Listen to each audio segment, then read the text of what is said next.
The autumn wind cut across the Nebraska plains like a rusted blade, carrying with it the scent of dying grass and distant smoke. 8 small voices pierced the vast emptiness, weak but desperate.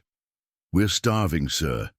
Please don't leave us here to die." What happened next would shake the foundations of everything Jacob "Bull" Morrison thought he knew about duty, family, and the true meaning of courage.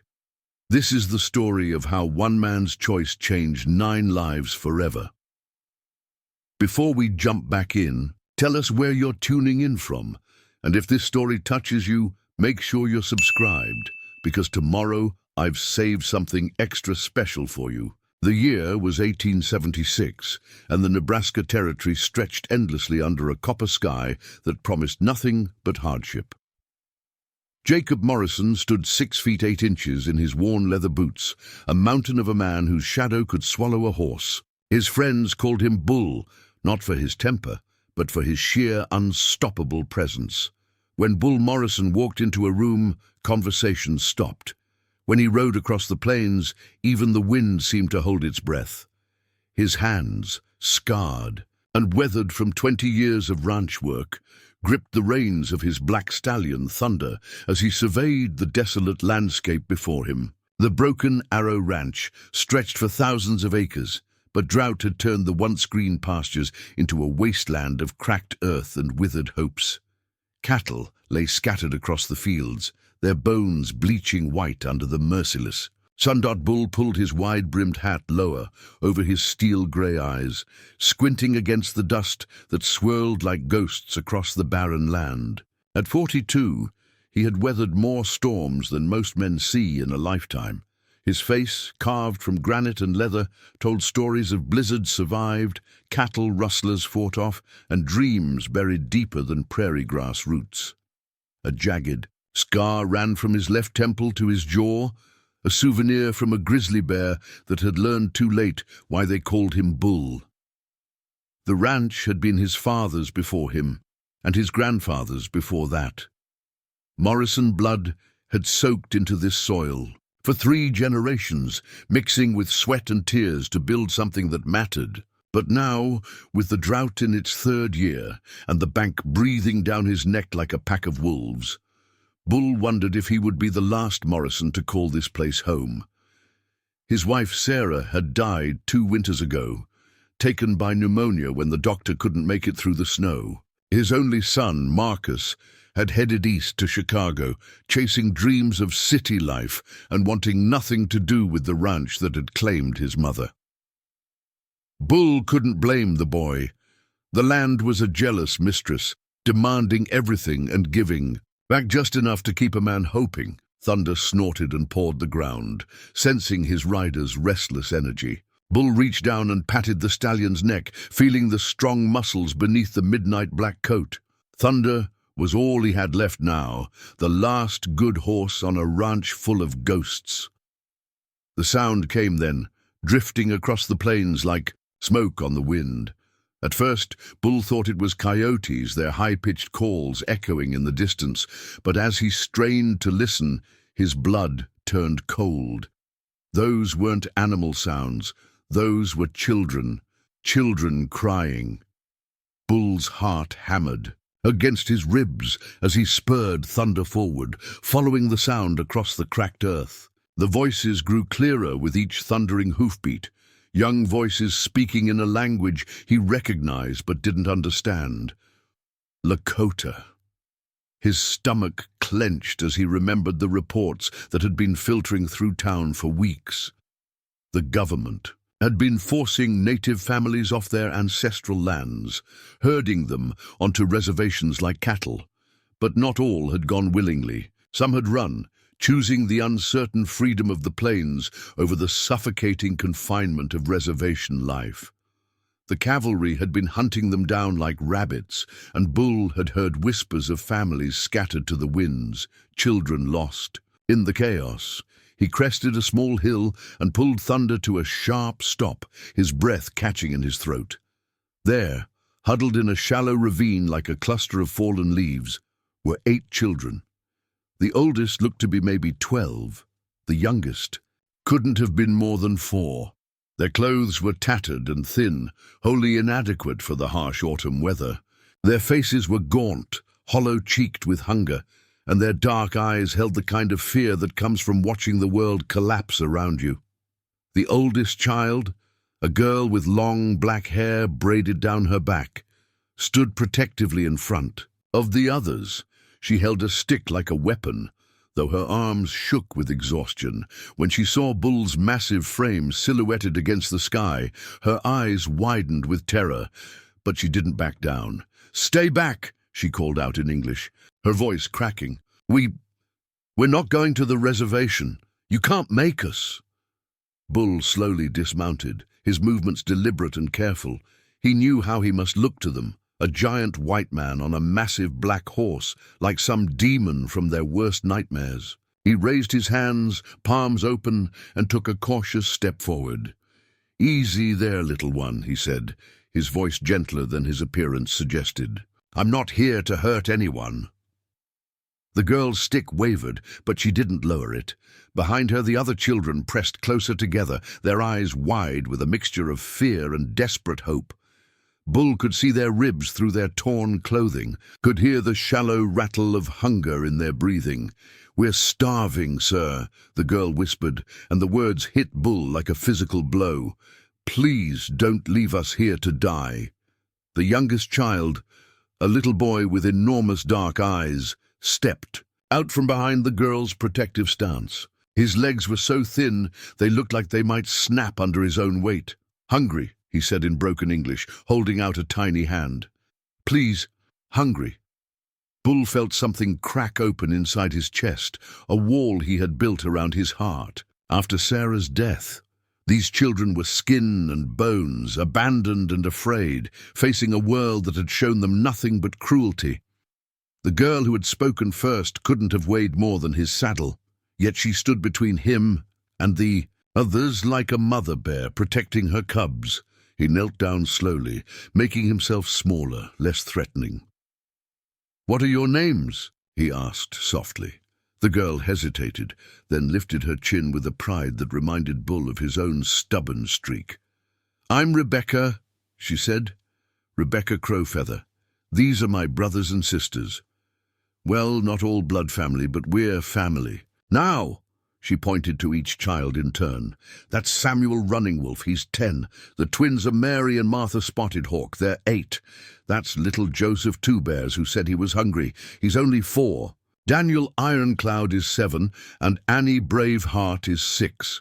And that's Thomas Grey Eagle. He's 9, but he's been sick." Bull noticed that each child had been given English first names, probably by missionaries or government officials. But their Lakota surnames remained, clinging to their heritage like threads of hope. He could see the exhaustion in their young faces, the way they swayed on their feet, despite their determination to stand strong. "How long have you been out here?" Bull asked, though he dreaded the answer. 6 days, Rebecca replied, her voice barely audible. "Maybe 7. We lost count. 6 days without food in the Nebraska wilderness." Bull marveled that they were still alive, still fighting. The strength it must have taken for Rebecca to keep these children together, to keep them moving, to keep them hoping. It was more courage than most grown men possessed. Thunder nickered softly behind him, and Bull turned to look at his horse. The stallion's saddlebags contained enough jerky and hardtack for a day's ride, maybe 2 if he rationed carefully. It wasn't much, but it was something. He stood up slowly, ignoring the way the children flinched at his movement. "I've got some food," he said simply. "Not much, but enough to get some strength back in you." Rebecca's eyes filled with tears she refused to let fall. We don't have anything to trade. We can work, though. We're strong, and we're not afraid of hard work." Bull felt that crack in his chest widen. These children, starving and abandoned, were still trying to maintain their dignity, still offering to earn their keep. He walked back to Thunder and opened his saddlebags, pulling out strips of dried beef and chunks of hard bread. "No trade needed," he said, returning to the children. "This is a gift." The word gift seemed to break something in the children. The little ones surged forward, their small hands reaching desperately for the food, but Rebecca held up a hand, stopping them. "Wait," she said firmly. "We share. Everyone gets some." Bull watched in amazement as this 12-year-old girl took charge, breaking the food into 8 equal portions, despite her own obvious hunger. She made sure the youngest children ate first, checking that each one got their share before taking a single bite herself. As the children ate, Bull studied their faces in the fading daylight. They were beautiful children, with high cheekbones and dark eyes that held depths of wisdom no child should possess. They had been through hell, yet they still looked out for each other, still maintained their dignity and their humanity. The sun was beginning to set, painting the sky in shades of orange and purple. Night on the plains could be deadly, especially for children with no shelter and inadequate clothing. Bull made a decision that would change everything. "You can't stay out here tonight," he said.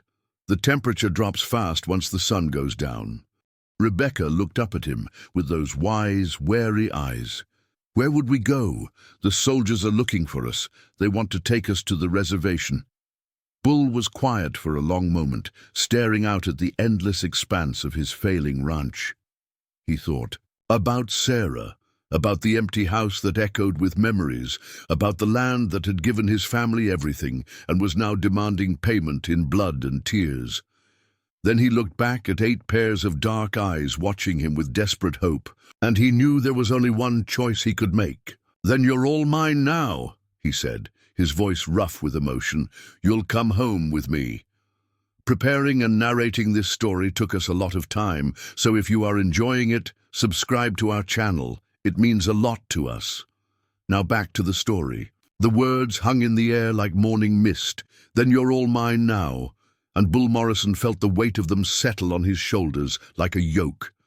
8 pairs of dark eyes stared at him with a mixture of disbelief and fragile hope. The youngest boy, Joseph Two Bears, had stopped chewing his piece of jerky and was looking up at Bull as if he'd just offered to lasso the moon. Rebecca Crow Feather took a step back, her protective instincts flaring. "What do you mean, yours?" Her voice carried the sharp edge of someone who had learned not to trust promises from adults, especially white adults. Bull removed his hat and ran his fingers through his graying brown hair, suddenly aware of how his words must have sounded. In this territory, when white men claimed ownership of native children, it rarely ended well. He'd heard the stories. Children torn from families, forced into boarding schools where they were beaten for speaking their own language, their spirits broken like wild horses. "I mean," Bull said carefully, crouching down so he was closer, to their eye level, "that you've got a home now.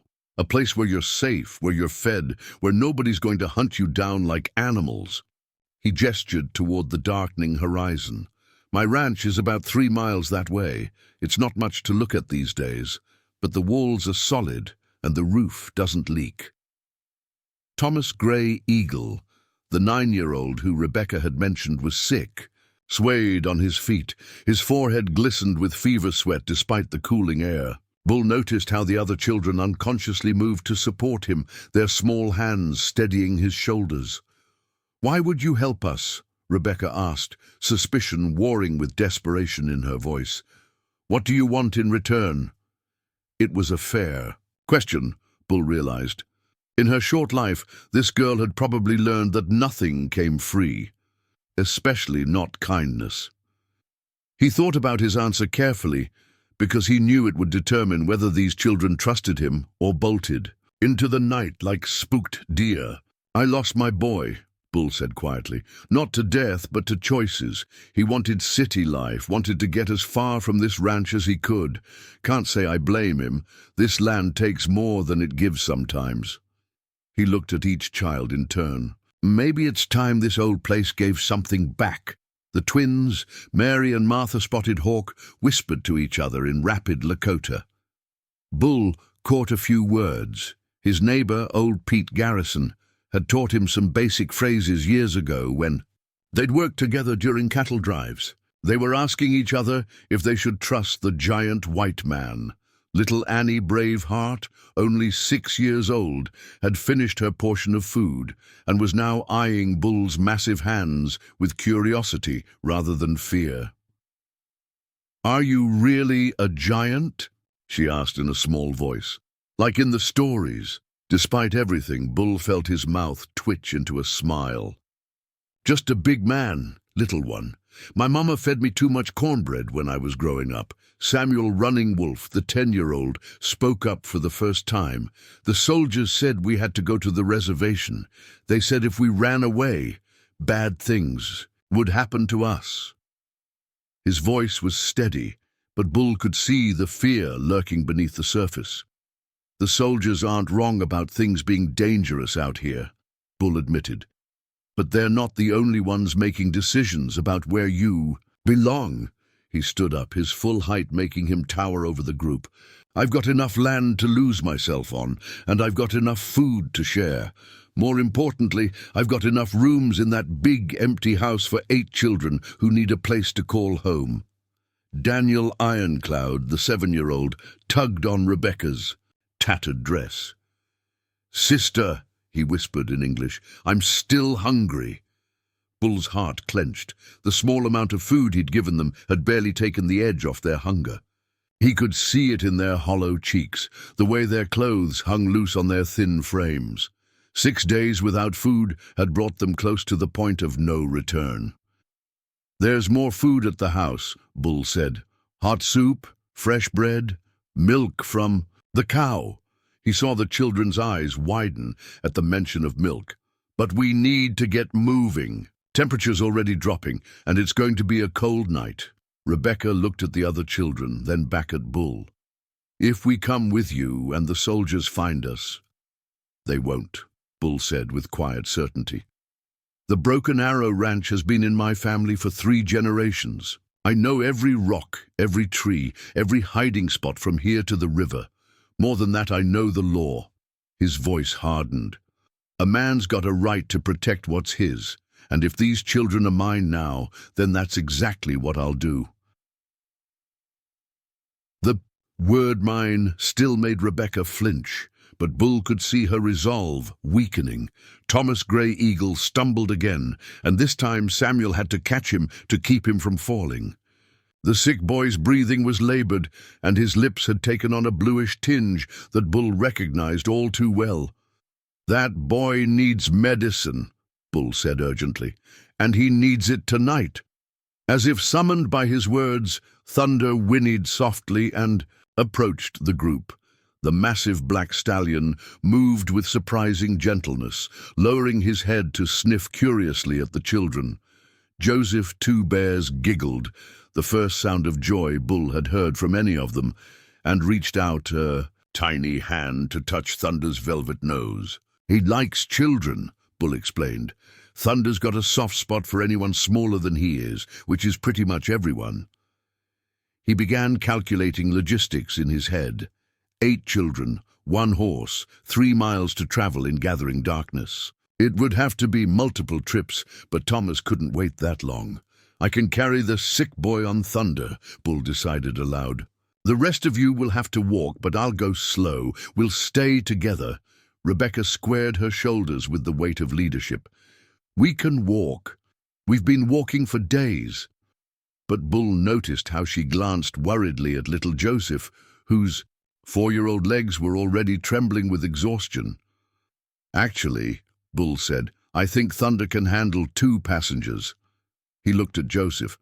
"How would you like to ride a real horse, little man?" Joseph's eyes went wide as silver dollars. In his short life, horses had probably meant cavalry soldiers and danger.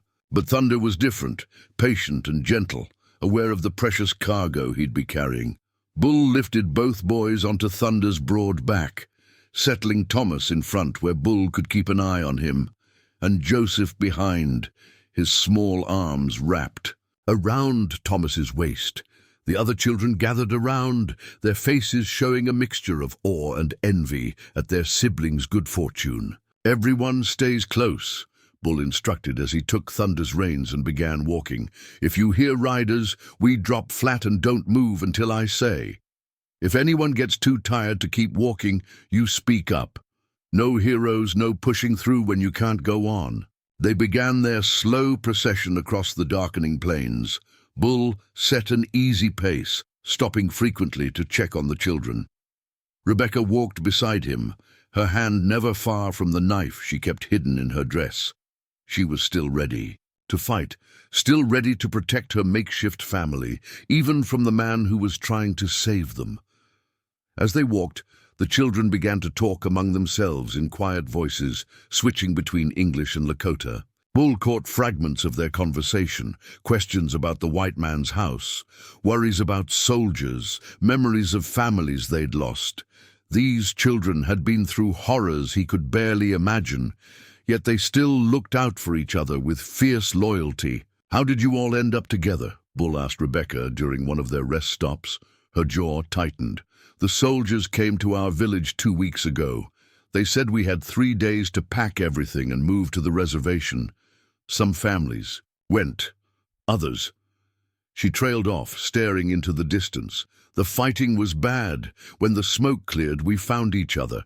All orphans, all alone." "So you decided to run." "We decided to survive," Rebecca corrected firmly. "The reservation is a place where people go to die slowly. We chose to live, even if it meant dying quickly." Bull felt a surge of respect for this fierce young woman. At 12, she had made an impossible choice and kept 7 other children alive, through sheer force of will. She reminded him of Sarah, the same quiet strength, the same refusal to give up, even when the odds were stacked against her. Thunder snorted softly, and Bull looked up to see the first lights of his ranch house twinkling in the distance, the Broken Arrow Ranch. 3 generations of Morrison's sweat and dreams, now about to become home to 8 Lakota children who had nowhere else to go. "There it is," Bull said quietly.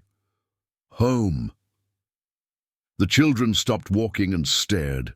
Even in the darkness, they could see the sprawling ranch house, the barn, the corrals that spoke of prosperity and permanence. After days of sleeping under the stars and running from soldiers, it must have looked like paradise. "It's so big," Annie whispered. "Big enough for all of us," Bull assured her. And as they resumed walking toward the lights, he found himself meaning those words more than he'd expected. Maybe, just maybe, this old ranch had one more miracle left in it. The ranch house loomed before them like a fortress against the star-scattered sky. Bull Morrison's boots echoed on the wooden porch as he carried Thomas Gray Eagle, the fever-ridden boy barely conscious in his massive arms. The other 7 children huddled together behind Rebecca, their eyes wide as they took in their first real glimpse of the Broken Arrow Ranch. The house was larger than any building most of them had ever entered. 2 stories of weathered timber and river stone, with a wraparound porch that could shelter a dozen horses. Windows glowed warm yellow from oil lamps within, and smoke curled from the stone chimney like a welcoming signal against the cold Nebraska night. Bull pushed open the heavy oak door with his shoulder, and immediately the children were enveloped by warmth that seemed to seep into their bones. The main room was vast, dominated by a fieldstone fireplace where orange flames danced and crackled.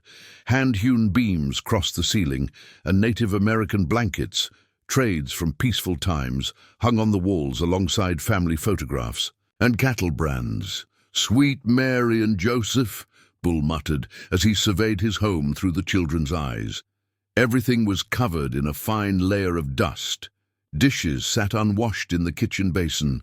Books lay scattered across tables where he'd dropped them after lonely evenings of reading. The house had the hollow feeling of a place where only one person lived, where laughter had been absent for too long.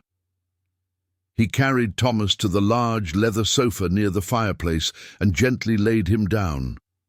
The boy's breathing was shallow, rattling in his chest, and his skin burned with fever. Bull had seen enough sickness to know that without proper care, Thomas wouldn't see another sunrise. "Rebecca," Bull said urgently, "I need you to help me. The rest of you sit by the fire and get warm." The children scattered throughout the room like small, cautious animals exploring new territory. Little Joseph Two Bears discovered a rocking chair and climbed into it, his tiny legs dangling as he pushed himself back and forth. The twins, Mary and Martha, found a chess set on a side table and began examining the carved pieces with fascination. Annie Braveheart stood transfixed before a large painting of Bull's late wife Sarah, her small finger pointing at the golden hair and blue eyes. "She's pretty," Annie whispered. "Is she your wife?" Bull's throat tightened. "She was. She died 2 winters ago. Our mama was pretty too," Annie said matter-of-factly. "The soldiers killed her."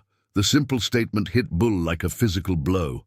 He turned away quickly, focusing on Thomas's labored breathing to keep his composure.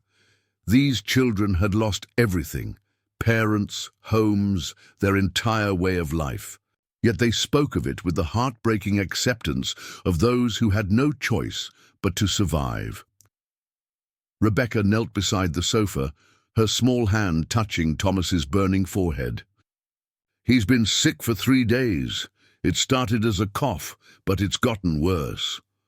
Bull disappeared into the kitchen, returning with his medical supplies, a wooden box that had seen him through countless injuries on the ranch. Inside were bottles of laudanum, willow bark powder, clean bandages, and a small vial of precious quinine he'd been saving for emergencies. "Pneumonia," Bull diagnosed grimly. "Maybe worse. We need to break this fever."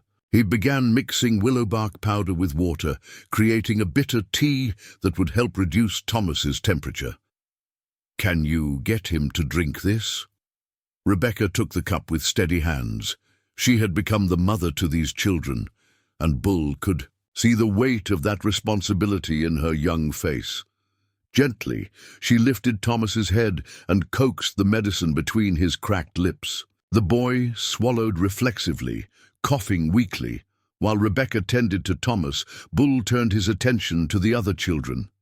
Samuel Running Wolf stood near the bookshelf, his finger tracing the leather spines with reverence. Most native children were forbidden to learn reading, but Bull could see hunger in the boy's eyes, not for food now, but for knowledge. "Can you read?" Bull asked quietly. Samuel shook his head, embarrassment coloring his cheeks. "They said Indian children don't need books." "They were wrong," Bull said firmly. He pulled down a well-worn copy of Robinson Crusoe. "This here's about a man who survived alone on an island. Seems like you might understand something about surviving against the odds." He handed the book to Samuel, who accepted it like it was. Made of gold. The boy opened to the first page, staring at the mysterious marks that somehow contained entire worlds. Daniel Ironcloud had discovered Bull's collection of carved wooden animals, horses, cattle, bears, and eagles that Bull had whittled during long winter evenings. The 7-year-old picked up a small wooden horse, turning it over in his hands with wonder. "My father carved animals too," Daniel said softly, "before the soldiers came." Bull knelt beside the boy, his massive frame folding down to child level. "What kind of animals did he carve?" "Buffalo, mostly.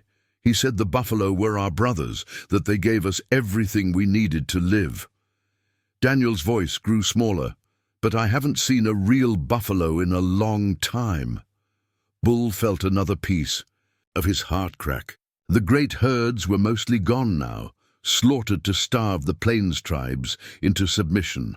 This child would grow up in a world where his people's way of life existed only in memory and carved wood. In the kitchen, Bull began assembling a meal that would feed 8 starving children without making them sick from eating too much too fast. He'd learned this lesson during the cattle drives. Men who'd gone without food for days needed to eat carefully or risk making themselves worse. He put a large pot of beef broth on the stove, adding carrots, potatoes, and onions from his root cellar. The smell of cooking food began to fill the house, and Bull noticed how the children's attention kept drifting toward the kitchen, their bodies unconsciously leaning in the direction of the tantalizing aromas. 20 more minutes, Bull called out. I know you're hungry, but we're going to do this right. While the soup cooked, Bull began the practical work of making his house livable for 8 additional people. He climbed to the second floor, opening doors to rooms that had been closed since Sarah's death. His son Marcus's old room still held a child-sized bed and a trunk full of outgrown clothes. The guest rooms had beds with sheets that smelled of lavender and disuse. Bull threw open windows to air out the mustiness, then returned downstairs for blankets and pillows. The children watched his preparations with growing amazement. Beds with real mattresses, rooms with doors that closed, windows with glass, luxuries most of them had never experienced. The girls can share the big guest room, Bull announced as he descended the stairs with an armload of bedding. Boys can take Marcus's old room and the small guest room. Rebecca, you can have the room next to mine if you want privacy. Rebecca looked up from where she was spooning more medicine into Thomas. You're really going to let us stay? All of us? Already told you, you're mine now, Bull said gruffly. Morrisons don't go back on their word. The soup was finally ready, and Bull ladled it into bowls, making sure each portion was modest but nourishing. The children gathered around his large dining table, their eyes wide at the sight of real chairs, real plates, real food served in a real home. Bull watched them eat, noting how they savored each spoonful, how they glanced at him nervously as if expecting him to snatch the food away. Only when he began eating his own bowl did they relax enough to focus entirely on their meal. This is the best soup I've ever tasted, Rebecca said quietly. It's just beef and vegetables, Bull replied, but he felt oddly pleased by the compliment. We haven't had hot food in... Rebecca paused, calculating. I can't remember the last time. After dinner, Bull heated water for baths. The children took turns in the large copper tub behind a curtain in the kitchen, emerging clean for the first time in weeks. Bull had found some of Marcus's old clothes, and though they were too big for most of the children, clean fabric felt like luxury against skin that had known only dirt and cold. Thomas's fever broke near midnight. Bull had been dozing in the chair beside the sofa when the boy's eyes fluttered open, clear and aware for the first time in days. Where am I? Thomas whispered. Safe, Bull replied simply. You're safe now. The other children had finally succumbed to exhaustion, curled up in real beds with full bellies and clean clothes. But Rebecca remained by Thomas's side, her young face etched with worry and relief. He's going to be all right, Bull assured. Her. Rebecca nodded, but tears began streaming down her cheeks, the first tears she'd allowed herself since Bull had found them. I thought I was going to lose him. I thought I was going to lose all of them. Bull handed her his handkerchief, a gesture that seemed to surprise her. You saved them, Rebecca. You kept them alive when anyone else would have given up. You brought them home. This isn't our home, she said softly. We're Lakota. This is white man's land. Bull was quiet for a long moment, staring into the dying fire. My grandmother was half Cherokee, he said finally. Nobody talks about it much, but it's true. This land has belonged to a lot of different people over the years. Right now, it belongs to me, and I say you belong here too. Rebecca studied his weathered face in the firelight. Why are you doing this? Really? Bull thought about his empty house, his lost son, his dead wife, his failing ranch. He thought about the sound of children's laughter echoing through rooms that had been silent too long. Maybe, he said slowly, because you all need a home, and this old place needs a family. Outside, the Nebraska wind whispered through the eaves. But inside the Broken Arrow Ranch, 8 children slept safely for the first time in weeks. And in the morning, Bull Morrison would begin the work of turning a house into a home and strangers into family. Dawn came to the Broken Arrow Ranch with the sound of something Bull Morrison hadn't heard in 2 years, children's voices drifting through the floorboards. He lay in his bed for a moment, listening to the soft murmur of conversation from the kitchen below, the creak of footsteps on wooden floors, the gentle clink of dishes being moved about with careful hands. When Bull descended the stairs, he found Rebecca standing at the stove, stirring a pot of oatmeal with intense concentration. She had braided her long black hair neatly and wore one of Sarah's old aprons, which hung nearly to her ankles. The other children sat around the dining table, their faces scrubbed clean, wearing Marcus's outgrown clothes that made them look like small scarecrows dressed in hand-me-downs. "You don't need to cook," Bull said, though he was touched by the gesture. Rebecca turned, a defensive glint in her dark eyes. "We earn our keep. We're not charity cases." There it was again, that fierce pride that reminded Bull so much of his late wife.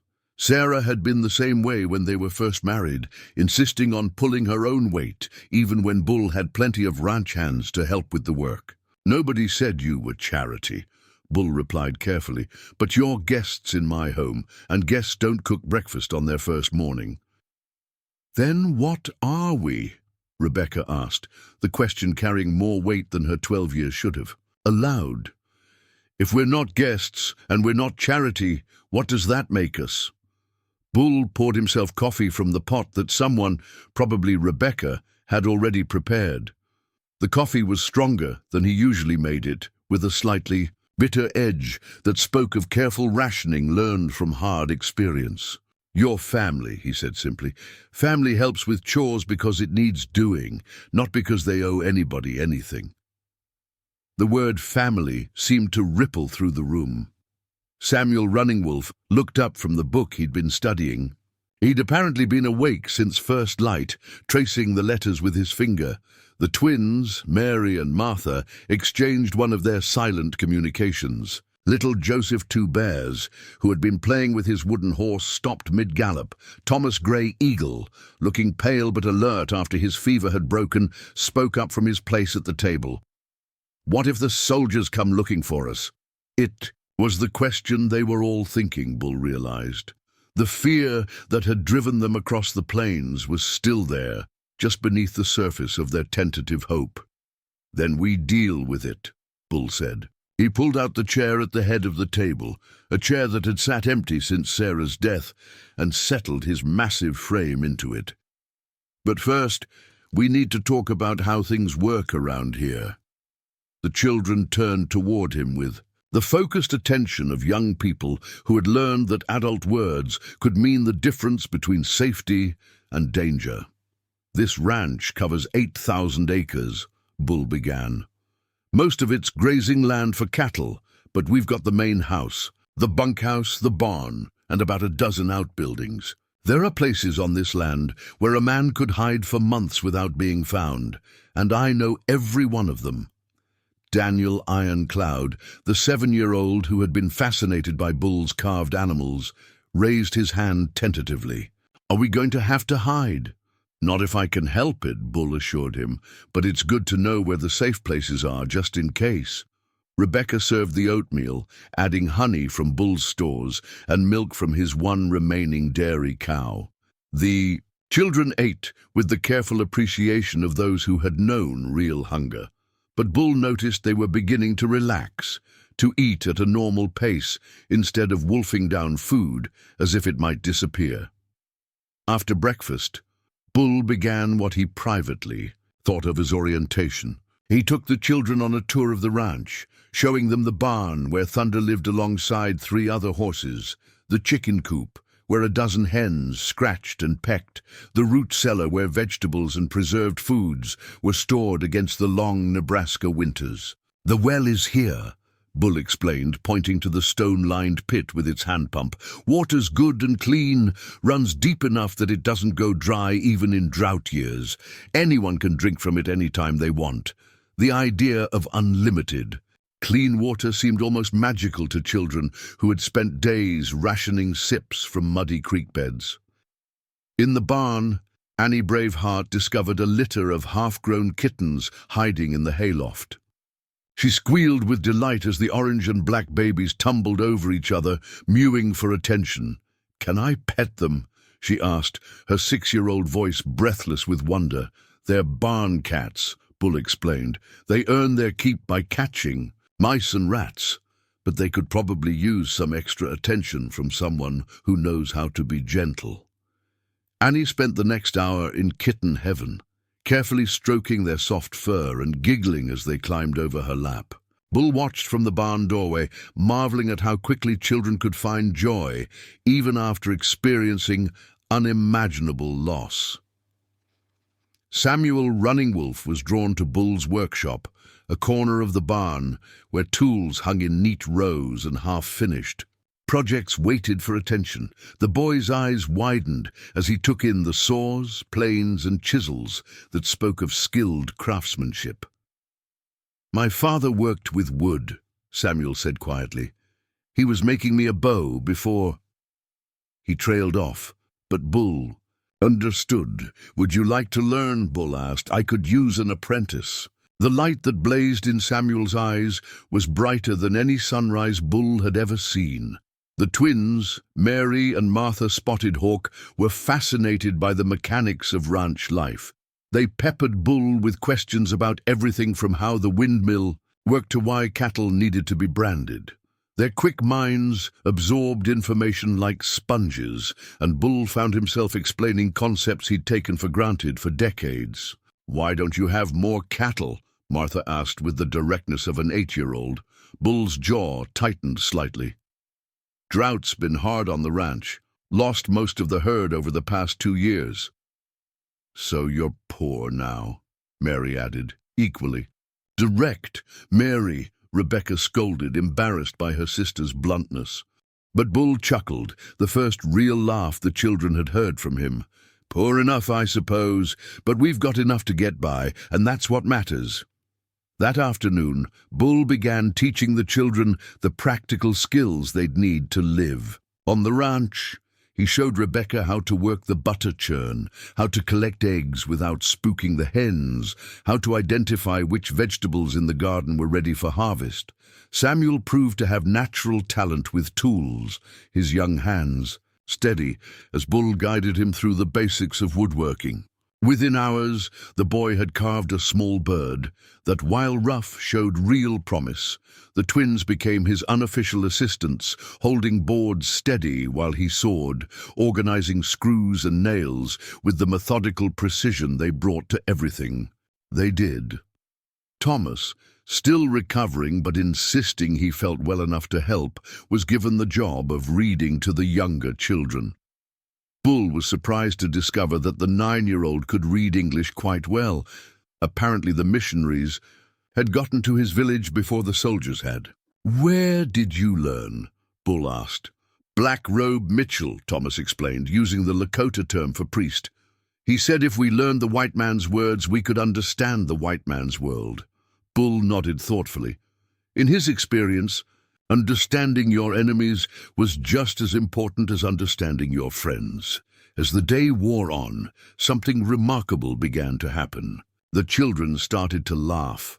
Not the nervous, careful sounds they'd made the night before, but real laughter that bubbled up from deep inside and filled the empty spaces of the ranch with music Bull had forgotten existed. Joseph Two Bears discovered that the barn cats would chase a piece of string, and his delighted giggles as he led them on merry chases brought smiles to everyone's faces. Daniel found that the chickens would eat grain from his hand, and his wonder at their soft beaks tickling his palm was infectious. Even Rebecca, carrying the weight of responsibility that made her seem older than her years, began to unbend slightly. Bull caught her smiling as she watched her siblings play, and he saw glimpses of the child she might have been under different circumstances. That evening, as they gathered around the dinner table for their second meal as a family, Bull made an announcement that would change everything. "Tomorrow, we're going into town," he said. "We need supplies," and he paused, knowing his next words would either solidify their trust or shatter it completely. We need to register you children for school. The silence that followed was deafening. 8 pairs of dark eyes stared at him with expressions ranging from hope to terror. School, Rebecca whispered. But if we go to town, people will see us. They'll know we're the children the soldiers are looking for. Bull leaned back in his chair, his decision made. Let them look. Let them know. You're Morrison children now, and Morrison children go to school. Samuel's voice was barely audible. What if they won't let us? What if they say Indians can't go to school with white children? Bull's eyes hardened to flint. Then they'll learn real quick that nobody tells a Morrison where his children can and can't go. The weight of what he was offering settled over the table like morning mist. Not just protection, not just food and shelter, but legitimacy, a place in the world, a future. Rebecca's eyes filled with tears. She tried to blink away. You'd really do that? Claim us as your own? Bull stood up, his massive frame casting shadows in the lamplight. Tomorrow would bring challenges he couldn't fully anticipate. There would be stares, whispers, possibly outright hostility. But these children had faced far worse than small-town prejudice and survived. Already told you, he said gruffly. You're mine now. That means you get everything that comes with being a Morrison, the good and the bad. Outside, the Nebraska. Wind whistled through the eaves. But inside the Broken Arrow Ranch, 8 children went to sleep that night, dreaming not of running and hiding, but of books and learning and a future that suddenly seemed possible. The bonds forming in this house were stronger than blood, forged in the fire of shared hardship and tempered by an old cowboy's stubborn determination to protect what was his. The morning sun had barely crested the eastern hills when Bull Morrison hitched his wagon to Thunder and his 3 remaining horses. The children stood on the ranch house porch, dressed in their borrowed clothes, faces scrubbed clean, but eyes wide with nervous anticipation. Today would mark their first public appearance as the Morrison family, and everyone understood the weight of that moment. Rebecca Crow Feather clutched a small bundle containing the few precious items they'd managed to save from their village. A beaded hair ornament that had belonged to her mother, a small medicine pouch, and a faded photograph of families that no longer existed. She had spent the early morning hours teaching the younger children what Bull had already coached them on. If anyone asked, they were distant relatives from Colorado, orphaned by a mining accident, taken in by their generous Uncle Jacob. Remember, Bull said, checking the harness one final time, we stick together. Nobody wanders off, nobody talks to strangers alone. If trouble starts, you get behind me and stay there. The ride to Cedar Falls took an hour across rolling prairie that was beginning to show the first hints of autumn color. The children had never seen the town before, a cluster of wooden buildings centered around a main street that served the surrounding ranches and farms. To their eyes, it looked enormous, though Bull knew it held barely 300 souls. As their wagon rumbled down Main Street, conversations stopped. Window curtains twitched. Shopkeepers stepped out onto their porches to get a better look at the giant rancher with 8 dark-haired children riding behind him like some biblical patriarch leading his tribe to the promised land. Bull felt the children pressing closer together in the wagon bed, their earlier excitement curdling into fear as they sensed the undercurrent of hostility in the stares that followed their progress. Little Joseph Two Bears had climbed into Rebecca's lap, his small hands twisted in her dress. They stopped first at Hartwell's general store, where Bull needed supplies and where the first test of their new identity would come. Store owner Edgar. Hartwell emerged from behind his counter like a spider, sensing vibrations in his web, his pale eyes taking in every detail of the unusual group. Morning, Bull, Hartwell said carefully. Heard you had some visitors out at the ranch. Family, Bull corrected firmly. These are my brother's children from Colorado. Mining accident left them orphans. Hartwell's eyes narrowed as he studied the children's features, their black hair and dark eyes that spoke of heritage he couldn't quite place, but definitely suspected. Mighty tragedy. Your brother, he marry outside his kind, did he? The question hung in the air like smoke from a poorly tended fire. Bull's jaw tightened, but his voice remained level. He married a good woman who gave him beautiful children. That's all that matters to me. Samuel Running Wolf stood close enough to Bull to feel the tension radiating from the big man's frame. The 10-year-old had learned to read danger in adult voices, and he could hear it now in the store owner's carefully neutral tone. While Bull gathered supplies, flour, sugar, salt, ammunition, the children explored the store with wide eyes. They had never seen so many manufactured goods in one place. Bolts of cloth, ready-made shoes, jars of penny candy that seemed like treasures from a fairy tale. Annie Braveheart stopped before a display of dolls, her small finger pressed against the glass as she stared at a porcelain-faced beauty with golden curls and a blue dress. The doll probably cost more than most families earned in a month, but to a 6-year-old who had lost everything, it represented something almost magical. "Pretty, isn't she?" came a voice behind them. The children turned to find a woman in her 30s, well-dressed in the latest fashion from back east, her blonde hair perfectly arranged under a feathered hat. This was Constance Whitmore, the banker's wife and self-appointed guardian of Cedar Falls moral standards. "Yes, ma'am?" Annie whispered, suddenly shy. Mrs. Whitmore's smile was as sharp as broken glass.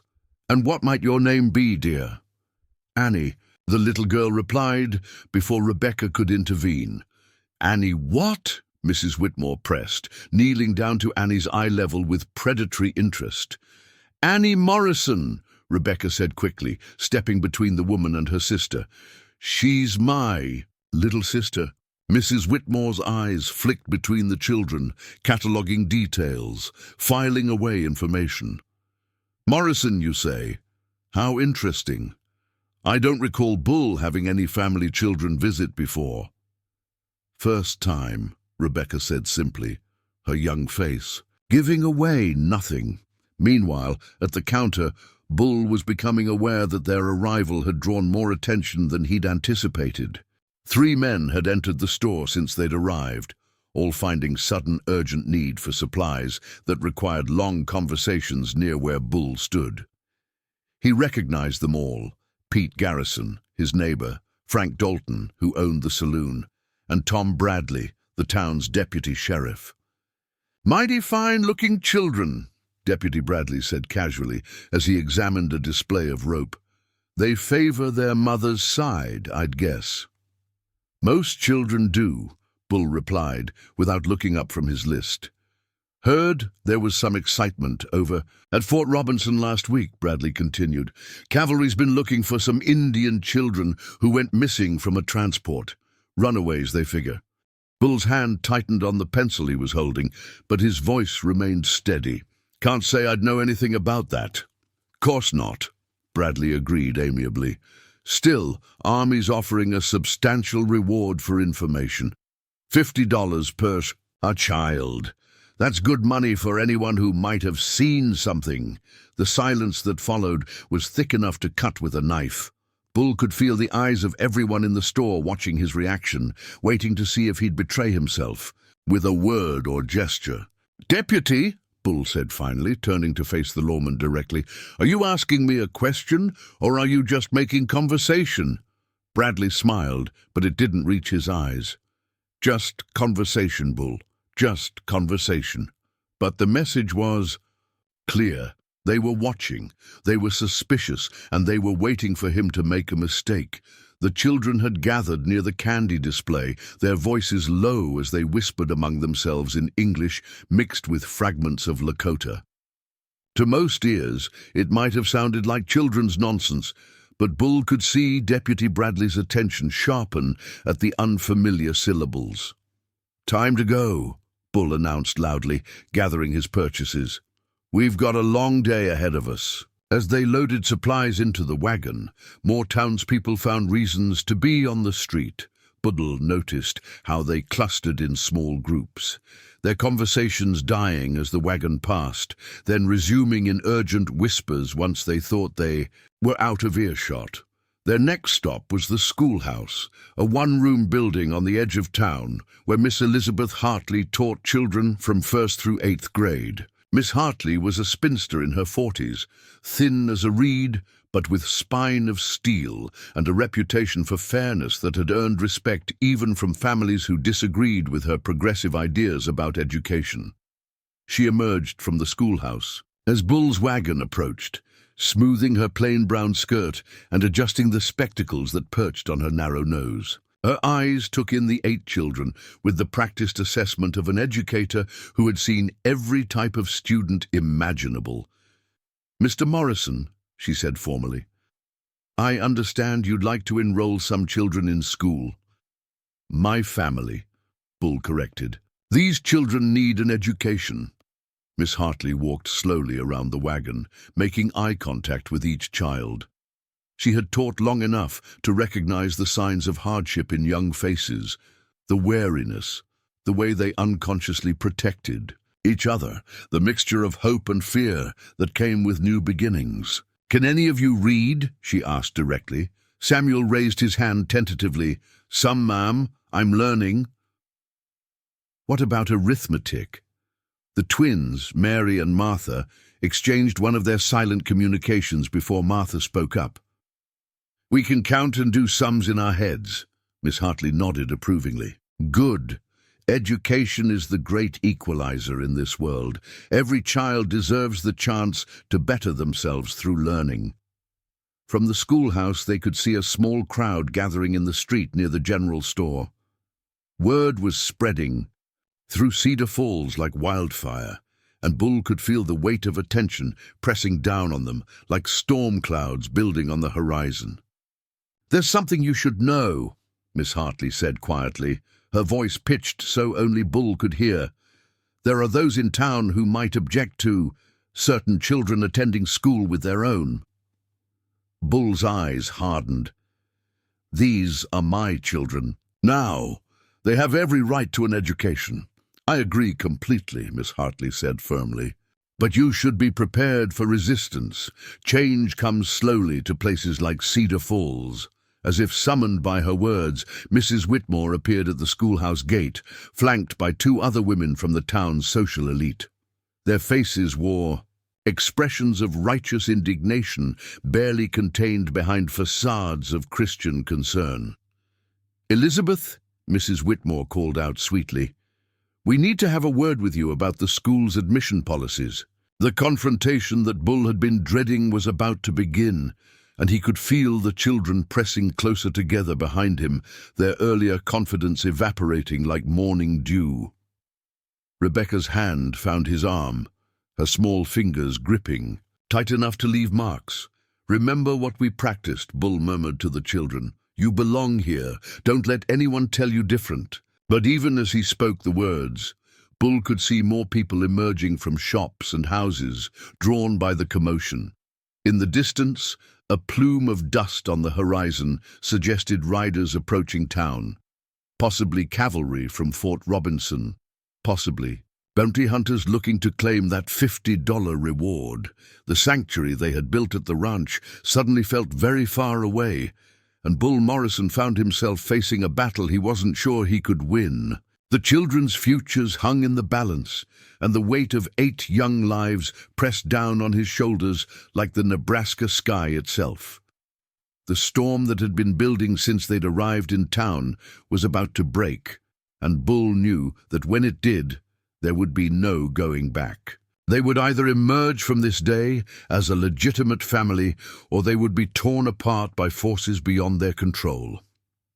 The crowd was growing larger, and Bull could hear the angry murmur of voices that spoke of trouble brewing like thunder. In the distance, the dust cloud on the horizon materialized into 6 cavalry soldiers, their blue uniforms stark against the prairie landscape as they rode hard toward Cedar Falls.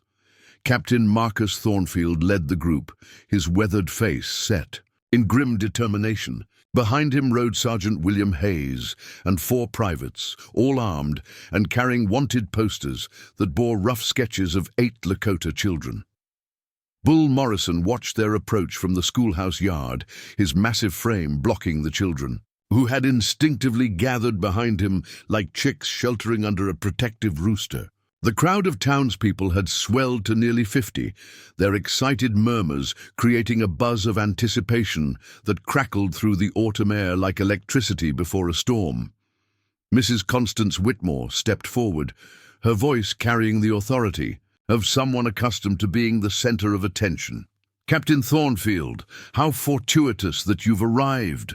We have a situation here that requires military intervention." Captain Thornfield dismounted, his spurs jingling as his boots hit the dusty ground. He was a lean man in his 40s with steel-grey eyes and a mustache waxed to military precision. His gaze swept over the assembled crowd before settling on Bull and the 8 children clustered around him. "Mrs. Whitmore," Thornfield acknowledged with a curt nod. "We're tracking 8 Lakota children who escaped from a reservation transport 2 weeks ago. We have reason to believe they may have been spotted in this area." "Indeed they have," Mrs. Whitmore said with barely concealed triumph. "Though Mr. Morrison here claims they're his family members from Colorado." The captain's eyes narrowed as he studied the children more closely. He pulled a folded paper from his coat pocket and unfolded it slowly, comparing the sketched faces to the real ones before him. Though the drawings were crude, the similarities were unmistakable.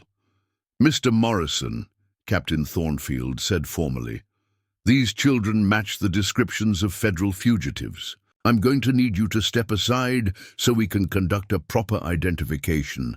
Bull Morrison didn't move. His 6'8" frame cast a long shadow over the children, and his hands hung loose at his sides in the deceptively relaxed posture of a man ready for violence. "These are my children," Bull said quietly. "They're not going anywhere."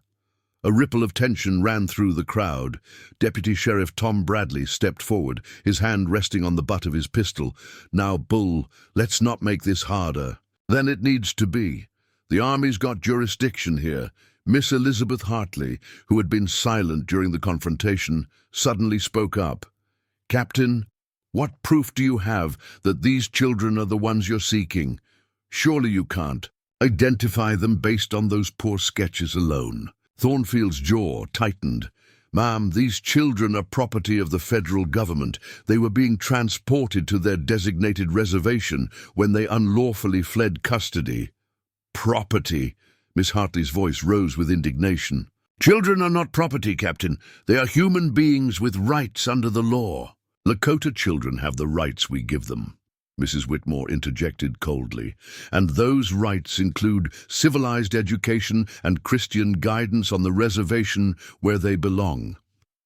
Samuel Running Wolf stepped out from behind Bull, the book he'd been carrying clutched against his chest. At 10 years old, he was small for his age, but his voice carried clearly across the schoolyard. "I can read," he said simply. "I can read English words, and I can count numbers, and I know the names of all the states. If that's not civilized, what is?" The crowd fell silent. Several people looked uncomfortable. Samuel's quiet dignity and obvious intelligence didn't fit their preconceptions about savage Indian children. Captain Thornfield's expression softened slightly, but his duty remained clear. "Son, you seem like a bright boy, but the law is the law. These children were assigned to Pine Ridge Reservation, and that's where they need to go." Rebecca Crow Feather stepped forward then, her 12-year-old frame drawing strength from some inner reservoir of courage that amazed everyone who witnessed it. "Captain, what if we don't want to go to the reservation? What if we want to stay with our family here?" "The law doesn't recognize your wants, girl," Mrs. Whitmore snapped. "Children don't choose where they live. Adults make those decisions." "Then, I choose," Bull Morrison said, his voice carrying the weight of absolute authority. "I'm their guardian now, and I choose for them to stay here."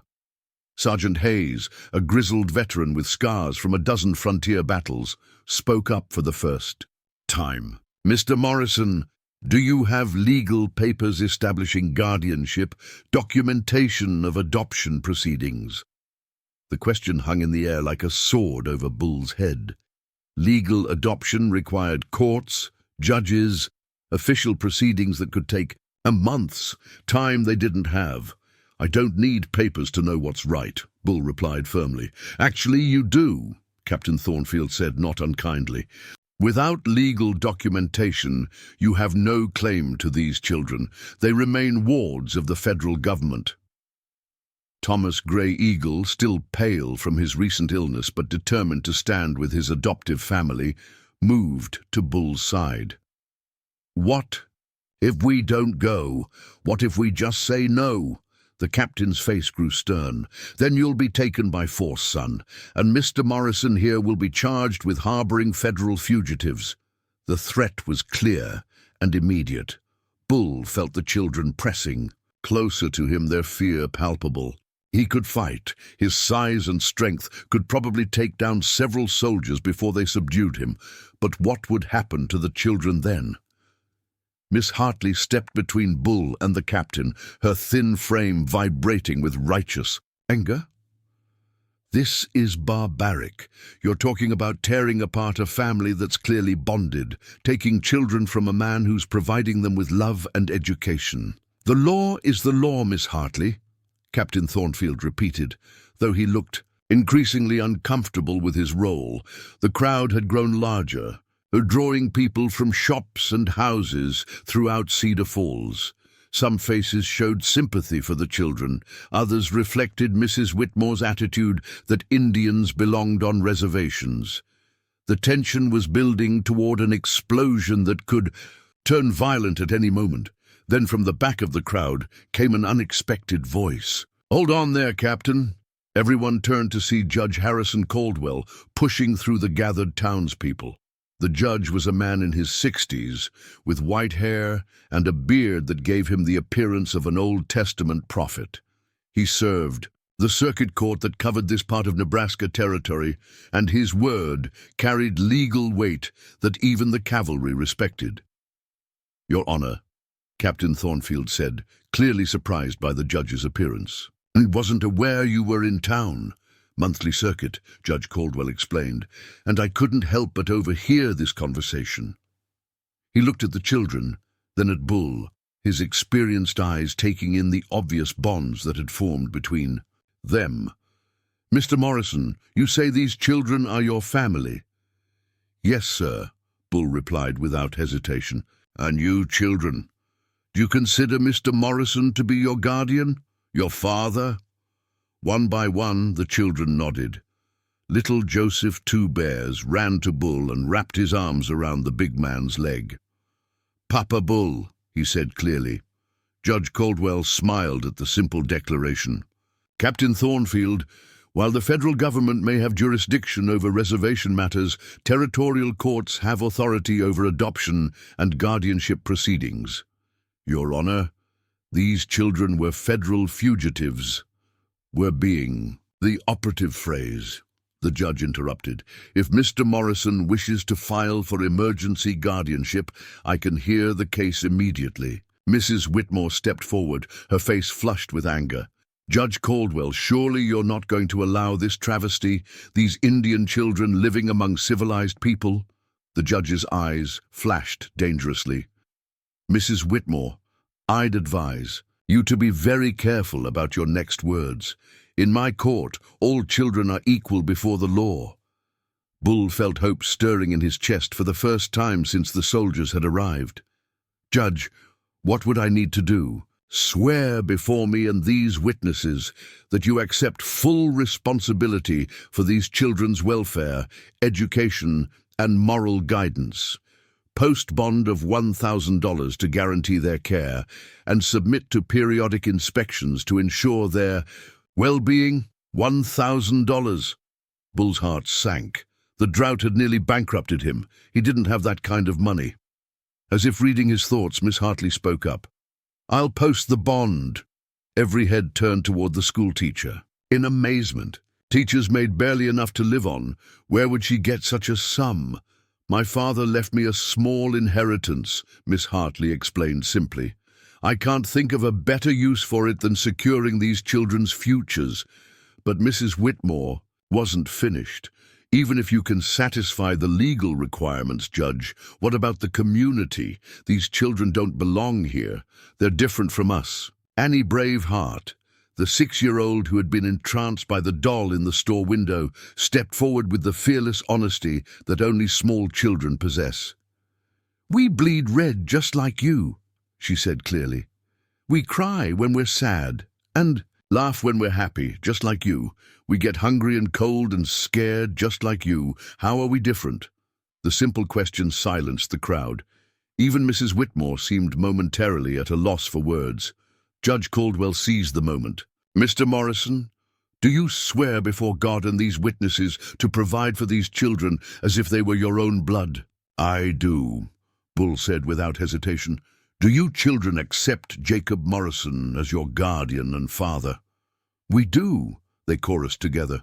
The judge pulled out a small notebook and began writing rapidly. "By the authority vested in me by the Territory of Nebraska, I hereby grant emergency guardianship of these 8 children to Jacob Morrison, pending formal adoption proceedings." He looked up at Captain Thornfield. "Captain, these children are now under the protection of territorial law." Captain Thornfield's face showed his frustration, but he was a soldier who followed orders and respected legal authority.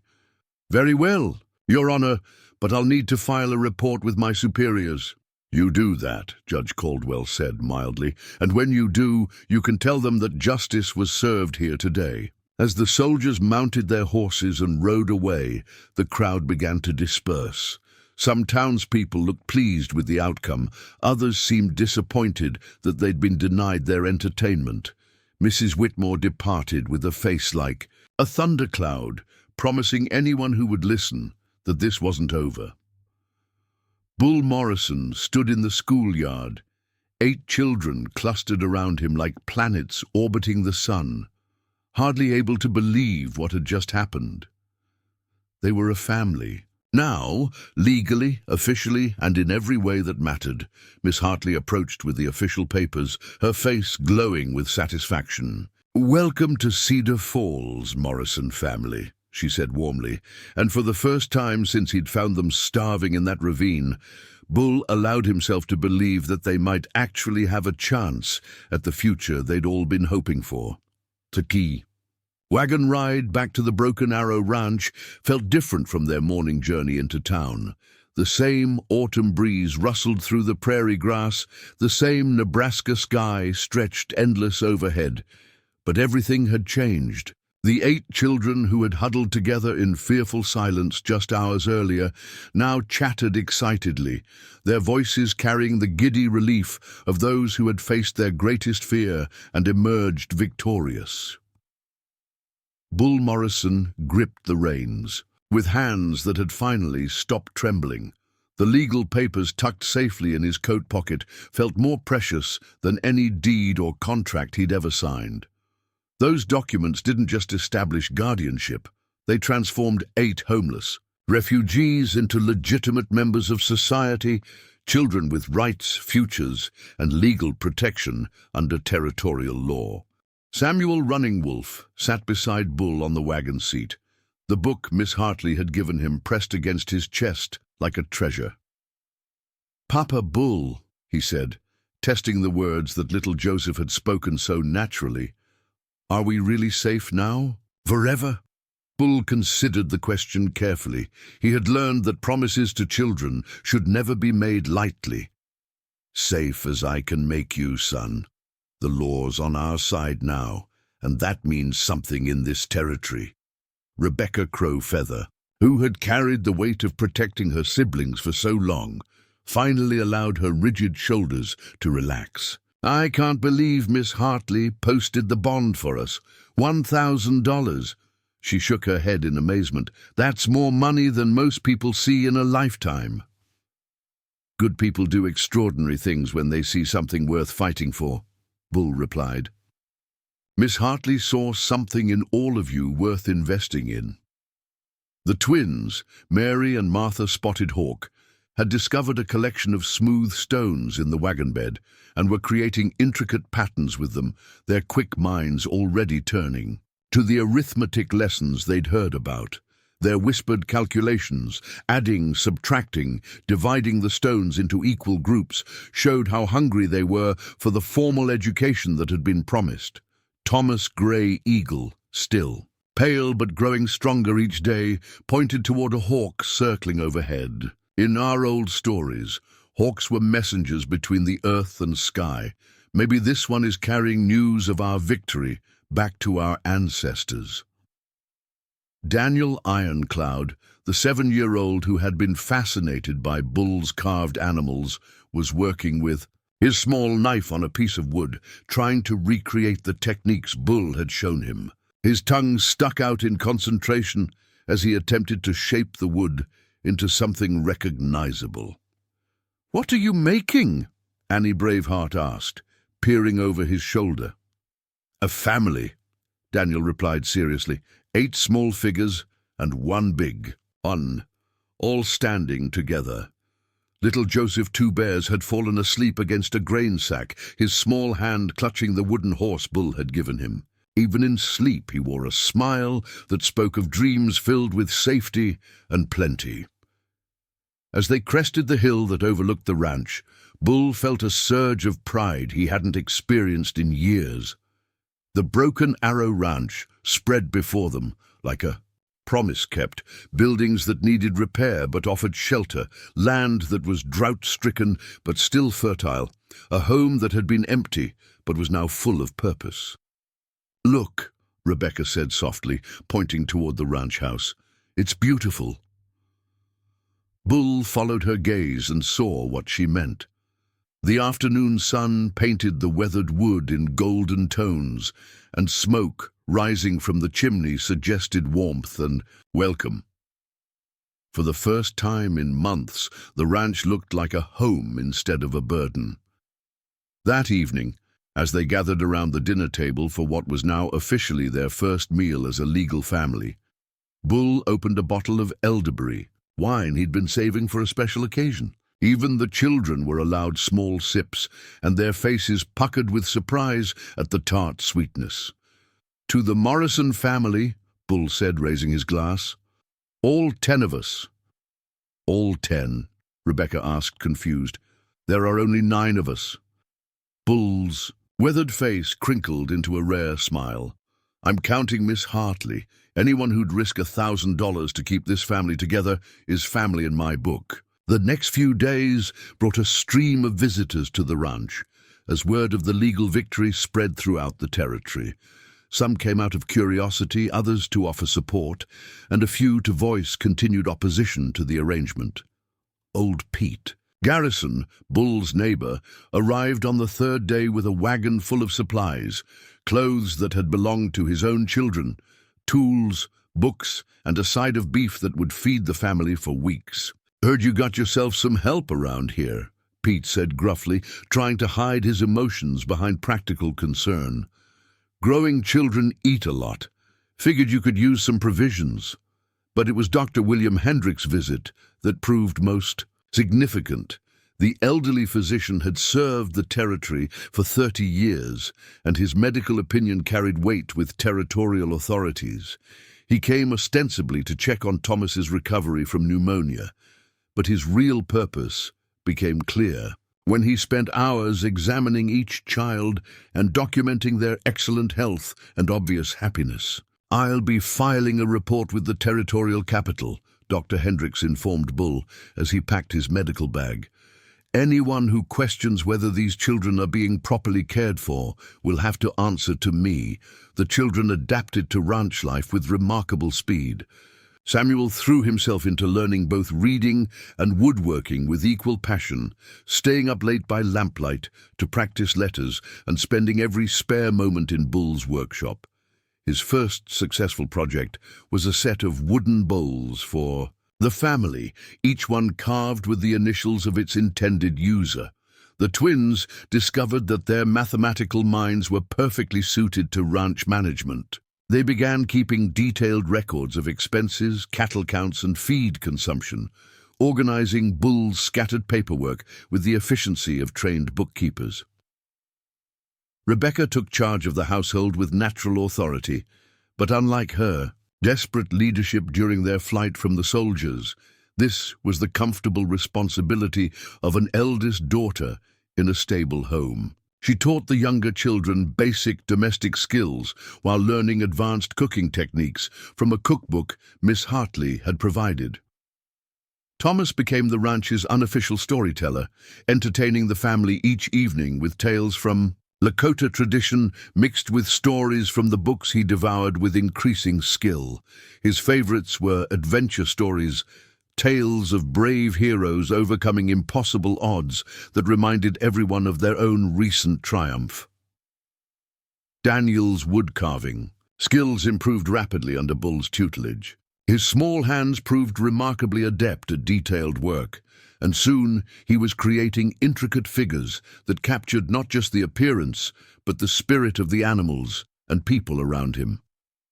Annie appointed herself caretaker of the barn cats, naming each kitten and establishing elaborate feeding schedules that ensured no feline went hungry. Her gentle nature made her a favorite with all the animals on the ranch, who seemed to sense her empathy and trust. Joseph, the youngest, became Bull's constant shadow, following the big man everywhere and absorbing lessons about ranch work with the boundless enthusiasm of a 4-year-old. His vocabulary expanded daily, mixing English, Lakota, and the colorful cowboy expressions he picked up from Bull. 3 weeks after the legal victory in Cedar Falls, Bull stood on his front porch in the early morning light, watching his children, and he truly thought of them as his children now, beginning their daily chores. The sight filled him with a contentment he hadn't felt since Sarah's death. The sound of approaching horses broke his reverie. 2 riders emerged from the morning mist, and Bull's hand instinctively moved toward his rifle before he recognized them. Judge Caldwell and Miss Hartley rode up the lane together, their faces serious but not unfriendly. "Judge, Miss Hartley," Bull greeted them as they dismounted. "Wasn't expecting you folks." "Official visit," Judge Caldwell explained. "Part of the court's responsibility to check on the children's welfare." His stern expression softened into a smile. "Though I have to say, what I'm seeing here exceeds my highest expectations." Miss Hartley watched Samuel emerge from the barn, carrying a bucket of milk, his face glowing with pride at successfully completing his morning chores. "How are they adjusting to formal education?" "Better than I dared hope," Bull admitted. "Samuel's reading at a 6th grade level already. The twins are doing arithmetic that would challenge high school students. Thomas has memorized half the poetry books you gave him, and the younger ones, Annie knows her letters and can write her name.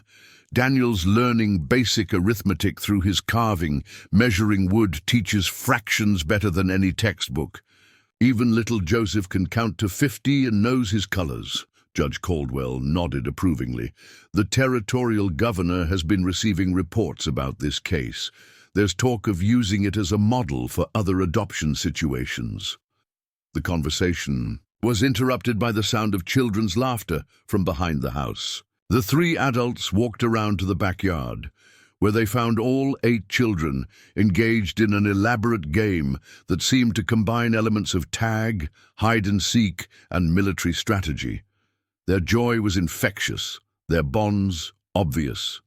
"They're not just surviving," Miss Hartley observed quietly. "They're thriving." "More than thriving," Judge Caldwell added. "They're becoming educated, productive citizens while maintaining their cultural identity. It's exactly what the best Indian policies should achieve." That afternoon, the judge and Miss Hartley departed with glowing reports that would make their way to territorial and federal authorities. The Morrison adoption would indeed become a model, proof that native children could flourish in loving homes while receiving the education needed to navigate the changing world. As evening fell and the family gathered around their dinner table, Bull looked at each face illuminated by lamplight. Rebecca, wise beyond her years, but finally allowed to be a child again. Samuel, his eyes bright with the knowledge he was gaining. Daily, the twins chattering about mathematical concepts with infectious enthusiasm. Thomas, healthy and strong, already planning tomorrow's story. Daniel, his small hands still stained with wood shavings from his afternoon carving. Annie, talking excitedly about the new kittens born that morning. Joseph, drowsy, but fighting sleep to stay with his family just a little longer. "Papa Bull," Joseph said around a yawn, "will you tell us a story?" Bull Morrison, who had lived most of his adult life believing his story was ending, smiled at the child who had taught him that some stories are just beginning. "Once upon a time," he began, his deep voice filling the room with warmth, "there was a lonely old cowboy who thought his best days were behind him. But then one day he found 8 children who needed a home, and they taught him that families aren't just born. Sometimes they're chosen." Outside, the Nebraska wind whispered through the eaves of the Broken Arrow Ranch. But inside, 8 children and one giant-hearted man had proven that love can triumph over law, prejudice, and fear. 6 months had passed since the legal victory. In Cedar Falls and the Broken Arrow Ranch bore little resemblance to the struggling, drought-stricken property Bull Morrison had been ready to abandon. The spring of 1877 brought rain that ended the 3-year drought, and with it came a transformation that seemed almost miraculous to those who remembered the barren wasteland the ranch had become. Green grass now carpeted the rolling hills, where only cracked earth had existed before. Cattle grazed contentedly in pastures that had been empty for years, their numbers growing as Bull reinvested every dollar of profit back into rebuilding his herd. The house itself had been expanded with a new wing that provided proper bedrooms for each child, built with lumber purchased from the sale of Samuel's intricately carved furniture pieces that had become sought-after items in Cedar Falls and beyond. Bull stood in his newly expanded workshop, watching Samuel running wolf. Now Samuel Morrison, according to the adoption papers filed that spring, teach woodworking techniques to his younger brother Daniel. At 15, Samuel had grown several inches and filled out with the solid muscle that came from hard ranch work and good nutrition. His hands, once small and uncertain, now moved with the confidence of a master craftsman as he guided Daniel through the process of joining 2 pieces of oak. "Feel the grain of the wood," Samuel instructed, his voice carrying the patience of someone who truly understood his craft. "The wood wants to be shaped a certain way. Our job is to listen to what it's telling us." Daniel, now 12 and showing the same artistic talent as his older brother, nodded seriously as he adjusted his grip on the plane. The figure taking shape under his hands was recognizably a horse, but not just any horse. It was clearly Thunder, captured with an attention to detail that spoke of hours spent observing the great stallion's every movement. "That's fine work, son," Bull said, examining Daniel's carving. The word son came naturally now, carrying none of the hesitation it had held in those early weeks. "Your mother would be proud to see how skilled you've become." Daniel's face glowed with pride, but also with the bittersweet recognition that came whenever their birth parents were mentioned. The children had learned to hold both love for their lost families and gratitude for their new one, a balance that Bull himself was still learning to navigate. In the main house, Rebecca Morrison was teaching her younger sisters the complex art of preserving the spring vegetables from their expanded garden. At 18, she had become a formidable young woman, her natural leadership abilities channeled into managing the household with efficiency that amazed even Bull. The fear that had once shadowed her every movement had been replaced by quiet. confidence, and the kind of practical competence that made her invaluable to the ranch's operation. "Mary, check the temperature of that water," Rebecca instructed as she supervised the canning process. "Too hot and we'll cook the vegetables instead of preserving them." Mary Spotted Hawk, now 15 and grown tall like her twin sister Martha, carefully tested the water with the back of her hand. The twins had become Bull's unofficial accountants, their mathematical minds keeping track of every aspect of the ranch's finances with precision that would have impressed professional bookkeepers. "Rebecca," Martha called from her position at the kitchen table where she was recording the day's production, "we'll have 47 jars of green beans when we finish this batch. At current market prices, that represents approximately $18 of preserved food value." Rebecca smiled at her sister's precise calculations. The twins approached everything with the same methodical accuracy, whether they were balancing the ranch's books or planning the most efficient routes for the cattle drives. Bull had resumed the previous fall. Thomas Gray Eagle, Thomas Morrison now, had grown into a young man of 17 whose gift for storytelling had evolved into something approaching bardic skill. He had taken charge of the ranch's correspondence, writing letters to potential cattle buyers with an eloquence that regularly impressed recipients who expected crude frontier communication. His evening stories had become legendary throughout the territory, drawing visitors from neighboring ranches who came specifically to hear the young man weave tales that blended Lakota tradition with classical literature he'd absorbed from Miss Hartley's extensive book collection. "The cattle market in Omaha is particularly strong this spring," Thomas reported as he entered the kitchen with a letter from a livestock broker. "They're offering premium prices for grass-fed beef, especially from ranches with reputations for equality care." Bull nodded approvingly. The Broken Arrow Ranch had indeed developed a reputation for the quality of its cattle, but more than that, it had become known as something unprecedented in the territory. A successful example of cultural integration that challenged every assumption about what native children could achieve given proper opportunities. Annie Braveheart, now 11, had transformed from a frightened 6-year-old into a confident young lady whose gift with animals bordered on the supernatural. Her ability to calm spooked horses and gentle wild creatures had made her an invaluable asset during cattle drives. But more than that, her innate empathy had made her the family's emotional center, the one who noticed when someone was troubled and needed comfort. She entered the kitchen now carrying a basket of eggs from her expanded chicken operation, her face bright with excitement. "Papa Bull, the brown hen hatched 6 chicks this morning and they're all healthy. I think we should expand the coop again. We could probably support 50 hens if we built another section." Little Joseph Two Bears was little no longer. At 9, he had become Bull's constant companion and heir apparent to the ranch's operation.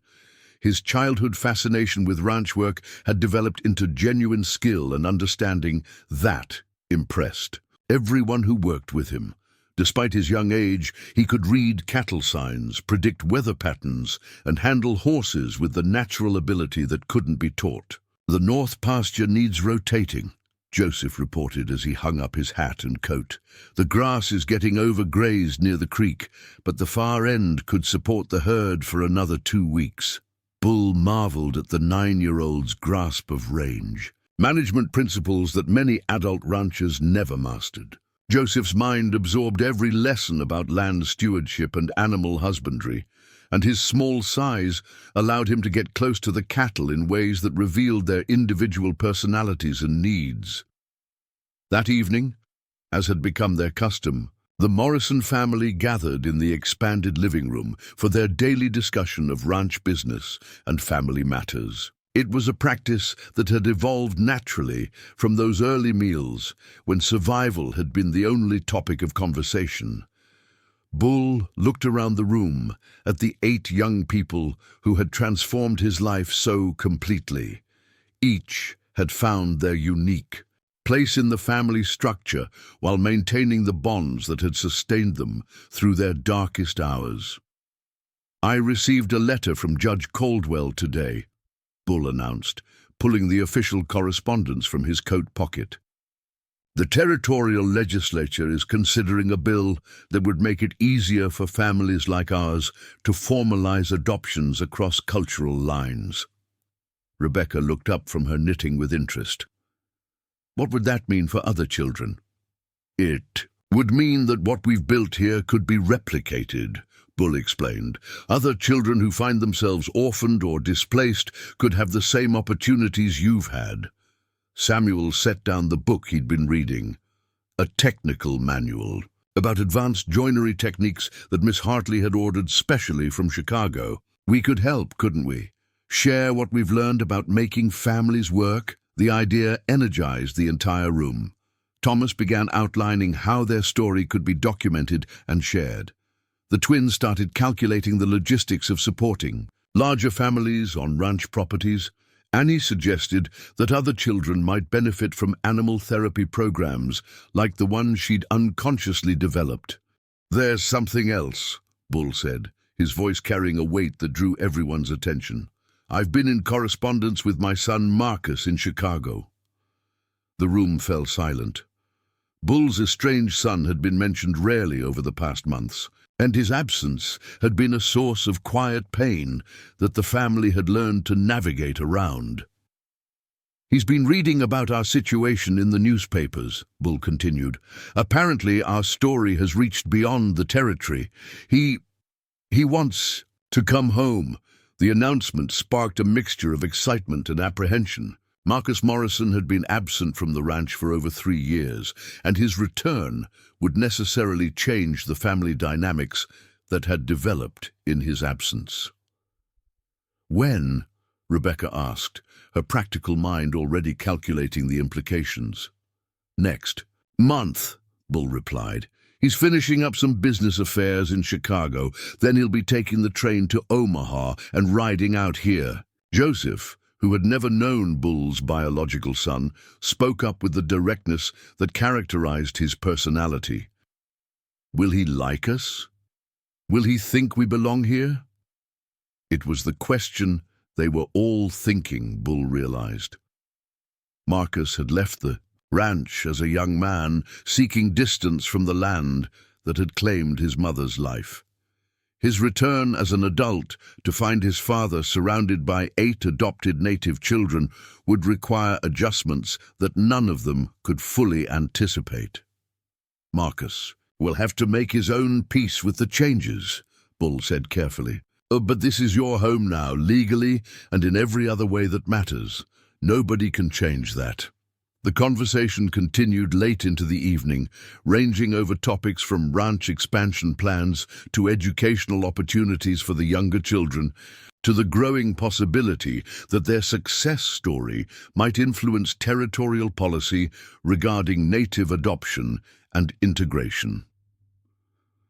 As the family finally began to disperse for the night, Bull found himself reflecting on the journey that had brought them to this point. The desperate children he'd found starving in that ravine had become confident young adults who were not only surviving but thriving in ways that challenged every assumption about cultural barriers and social integration.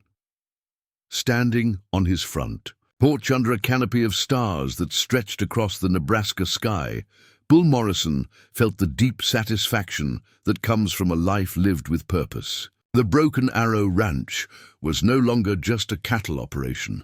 It had become a proving ground for the radical idea that families could be built on love and choice rather than just blood and tradition. Tomorrow would bring new challenges, including the eventual return of his biological son and the continuing work of building bridges between 2 very different worlds. But tonight, listening to the comfortable sounds of his family settling in for sleep, Bull Morrison knew that he had found something more valuable than any cattle herd or land deed. He had found his true calling as a father to children who had needed exactly what he had to offer: The train whistle echoed across the Nebraska plains on a crisp morning in late May 1877, carrying with it the approach of a reunion that had been 3 years in the making. Marcus Morrison stepped off the eastbound car at Cedar Falls Station, his city clothes and leather satchel marking him as distinctly different from the frontier community he'd once called home. At 25, he had filled out from the lanky, young man who'd fled to Chicago, his face bearing the polished confidence of someone who'd made his way in the urban world. Bull Morrison waited beside his wagon, 8 children arranged around him like an honor guard. The contrast between father and son was immediately apparent. Bull's weathered frame spoke of decades under the prairie sun, while Marcus carried himself with the careful posture of someone accustomed to boardrooms and business meetings. "Pa," Marcus said formally, extending his hand. "Son," Bull replied, grasping the offered hand firmly. "Welcome home." The greeting was cordial but cautious, both men aware that years of separation and fundamental disagreements about the ranch's future lay between them. Marcus's eyes swept over the 8 children, taking in their clean clothes, confident postures, and the obvious bonds that connected them to his father. "These must be the children I've been reading about," Marcus said carefully. Rebecca Morrison stepped forward with the poise of a young woman accustomed to representing her family. "I'm Rebecca, and these are my brothers and sisters. We've heard a great deal about you from Papa Bull." Marcus blinked at the easy use of Papa Bull, a term of endearment he'd never employed even as a child. There was something unsettling about hearing these native children claim a relationship with his father that felt more natural than his own. The ride to the ranch was filled with polite conversation that barely concealed the underlying tensions. Marcus asked careful questions about the children's education and the ranch's current operation, while the Morrison children provided detailed answers that revealed the depth of their integration into every aspect of the property's management. Samuel's furniture business brought in over $300 last month, Martha reported, with the precision that characterized all the twins' communications. "We're reinvesting 60% into expanding the workshop and 40% into cattle acquisition." Marcus's eyebrows rose at the sophisticated financial planning. These children weren't just dependents.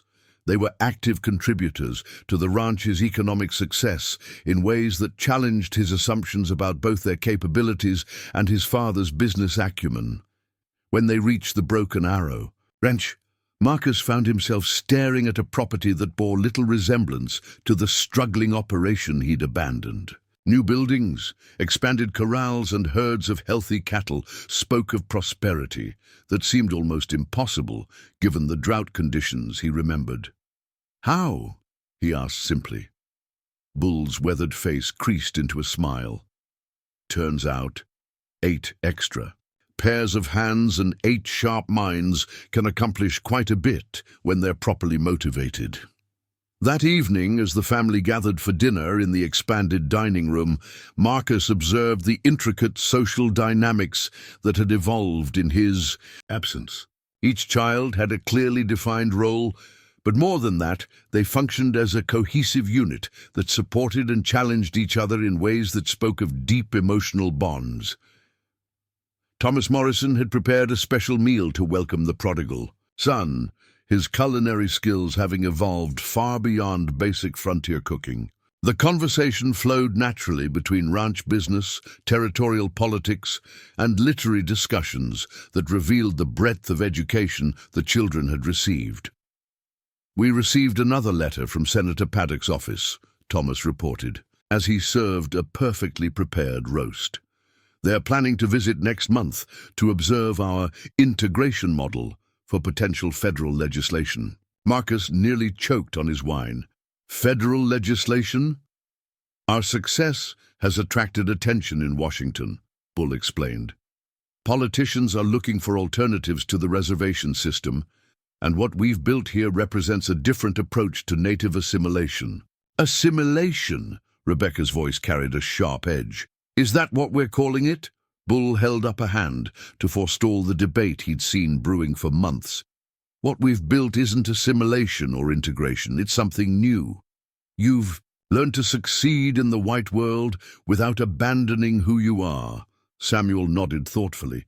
We speak English and practice Christianity for Sunday services, but we still tell the old stories and remember the old ways. We're not trying to become white. We're becoming something different. Marcus found himself drawn into the philosophical discussion despite his initial discomfort. These young people were grappling with questions of identity and cultural survival that most adults avoided, and they were doing so with sophistication that surprised him. Over the following weeks, Marcus began to understand the depth of transformation that had occurred at the Broken Arrow Ranch. His father had not simply taken in 8 orphan children. He had created a new model for what American family could look like in an era of rapid cultural change. The children's individual achievements were remarkable by any standard. Samuel's woodworking had evolved into a regional business that supplied custom furniture to wealthy families throughout Nebraska territory. The twins had developed a bookkeeping system so efficient that neighboring ranchers paid them to manage their financial records.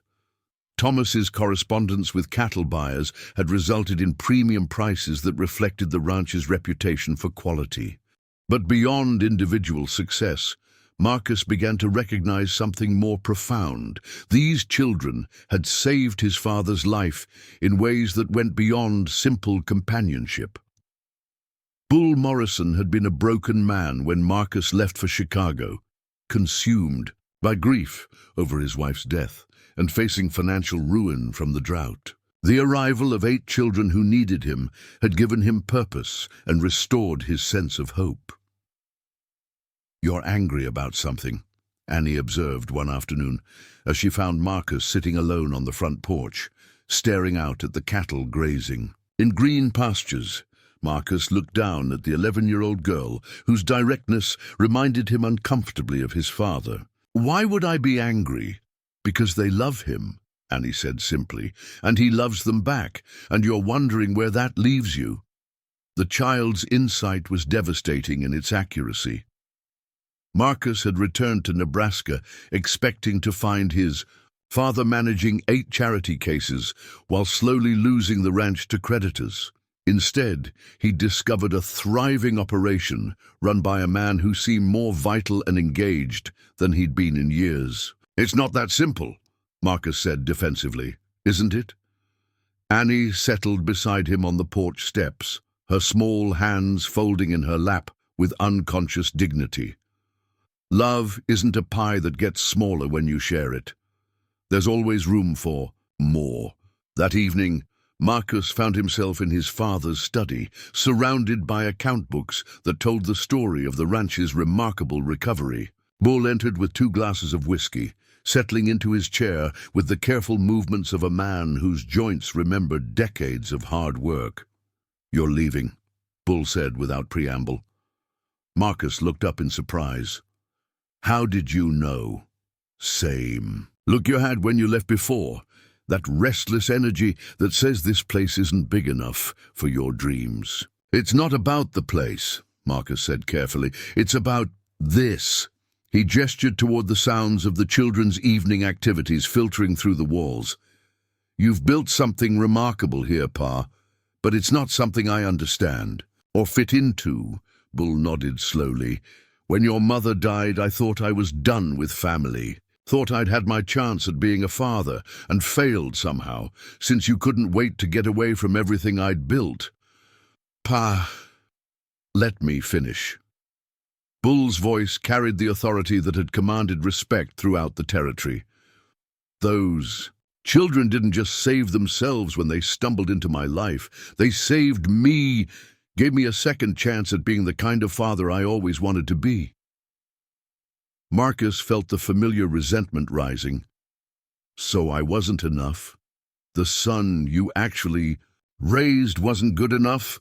You were perfect for who you were supposed to become," Bull said firmly. "A man who could navigate the changing world, who could build bridges between the frontier and the cities where the future's being decided.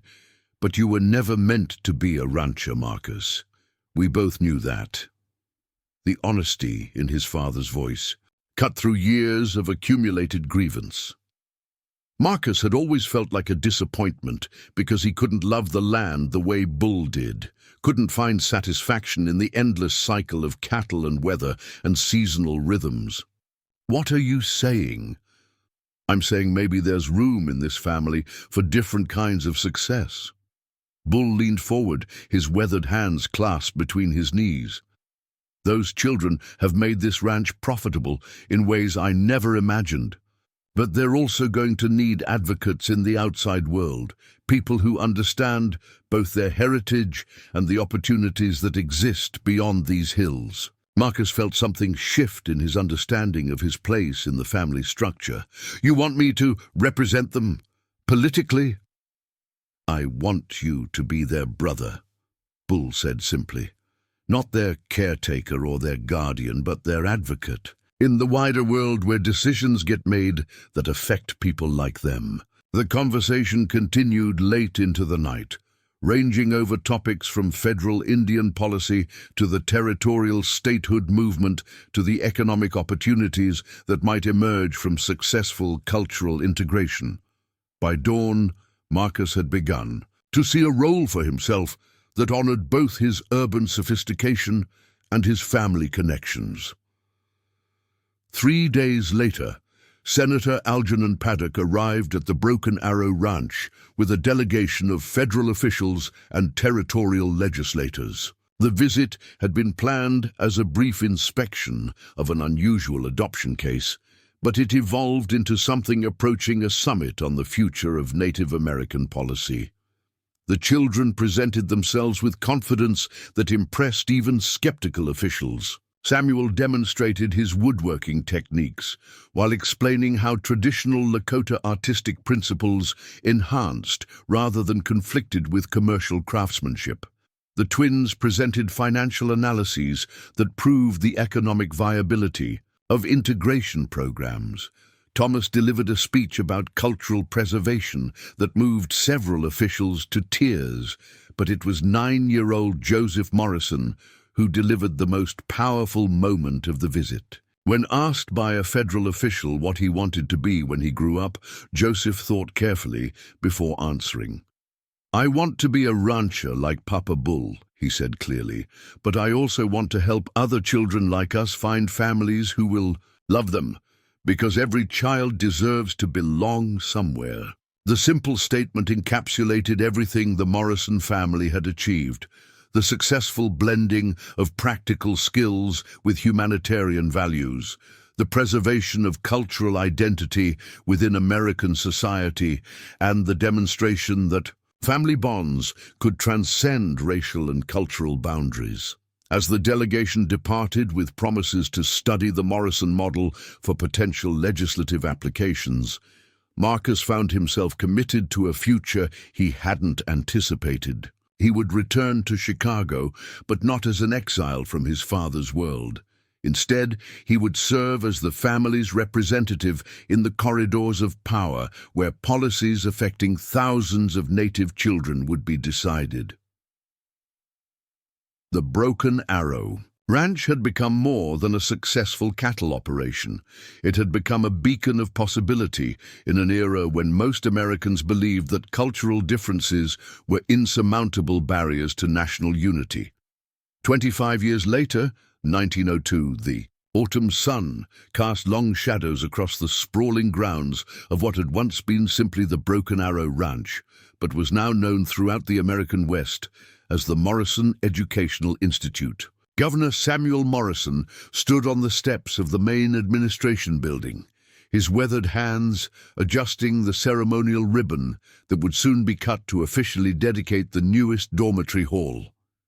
At 40, Samuel bore little resemblance to the starving 10-year-old boy who had once clutched a forbidden book like a lifeline. His frame had filled out with the solid strength of a man who worked with both his hands and his mind, and his eyes held the confident gaze of someone who had never stopped learning. The woodworking shop that had begun as a refuge had evolved. into a training center where native and white children alike learned craftsmanship that bridged traditional techniques with modern industrial methods. "Governor Morrison," called a voice from the gathered crowd, "could you tell us about the Institute's latest expansion plans?" Samuel smiled at the reporter from the Denver Post, one of dozens of journalists who had traveled to Nebraska to cover the 25th anniversary of what historians were already calling the Morrison Miracle. The new dormitory will house 60 additional students, bringing our total capacity to over 300 children from 47 tribal nations and 18 states. In the crowd, Rebecca Morrison Caldwell stood with her husband, Judge Franklin Caldwell, Judge Harrison Caldwell's son, who had been inspired by his father's stories to pursue law himself. At 43, Rebecca had become one of the most influential advocates for Native children's rights in the American West. Her natural leadership channeling into legal and political activism that had changed federal policy. The terrified 12-year-old, who had once protected 7 siblings with nothing but a stick and fierce determination, had evolved into a woman whose speeches before Congress carried the weight of lived experience and hard-won wisdom. "Mama Rebecca," whispered her 6-year-old adopted daughter, tugging on her skirt, "is that really Uncle Samuel up there with all those important people?" Rebecca smiled down at little Catherine, one of 15 children she and Franklin had formerly adopted over the years, their home serving as a way station for Native children transitioning into educational opportunities. "That's Governor Samuel, sweetheart. But yes, he'll always be Uncle Samuel to us." Near the platform, Dr. Thomas Morrison consulted his pocket watch with the precise timing that had made him legendary throughout the medical community. At 42, the former storyteller had channeled his gift for narrative into medical practice, becoming one of the nation's leading experts on treating the health challenges faced by Native communities adapting to changing lifestyles. His clinic, built adjacent to the Institute, provided free medical care while training Native young people in modern healthcare techniques. 10 minutes until the ceremony begins," Thomas announced to his assistant, a young Cheyenne woman named Dr. Maria Stands Tall, one of the first Native women to graduate from a major medical college. "Have you confirmed that all the family members are accounted for?" Dr. Stands Tall consulted her notes with professional efficiency. "Samuel and Rebecca are here for the ribbon cutting. Martha is arriving by train from Chicago with the federal education delegation. Mary should be here with the financial reports from the morning trustees meeting. Daniel's workshop demonstration is scheduled for 2 o'clock. Annie is managing the livestock exhibition, and Joseph is conducting the ranch tour for the agricultural reporters."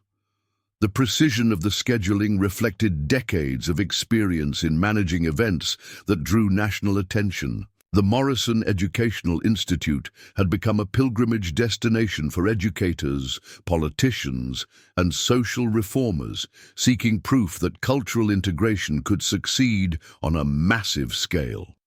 Martha Morrison Bradley stepped off the noon train from Chicago, her tailored suit and confident bearing marking her as one of the new generation of professional women who were reshaping American business. As Chief Financial Officer of Morrison Enterprises, the holding company that managed the Institute's operations, along with Samuel's furniture manufacturing business and various other ventures, she had become one of the most powerful Native women in American commerce.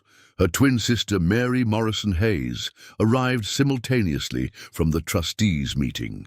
Her role as the Institute's academic director, making her responsible for curriculum development that balanced traditional cultural education with preparation for modern careers. The mathematical precision that had once helped balance a struggling rancher's books now managed budgets exceeding $200,000 annually. "The federal appropriation for next year has been approved," Mary reported as the twins embraced on the platform. "Senator Morrison's advocacy in Washington continues to pay dividends." Martha smiled at the reference to Marcus Morrison, who had, indeed, become the family's most powerful political ally. His position in the Senate, earned through decades of representing progressive causes, had made him instrumental in securing federal funding for Native education initiatives. The resentful young man who had once fled the ranch had become its most effective champion in the corridors of power. Daniel Morrison's workshop buzzed with activity as he put finishing touches on the pieces that would be displayed during the afternoon demonstration. At 37, he had evolved from a talented child carver into a master artisan whose work was displayed in museums and private collections throughout America.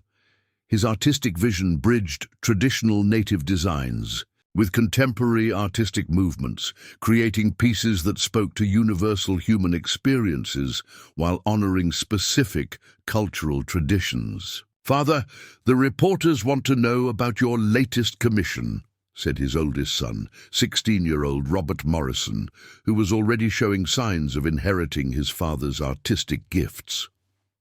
"Should I tell them about the sculpture for the new Capitol building?" Daniel paused in his work, his weathered hands still moving with the same precision that had impressed Bull Morrison decades earlier. "Tell them it's an honor to create art that will represent all Americans, not just those who've been here the longest."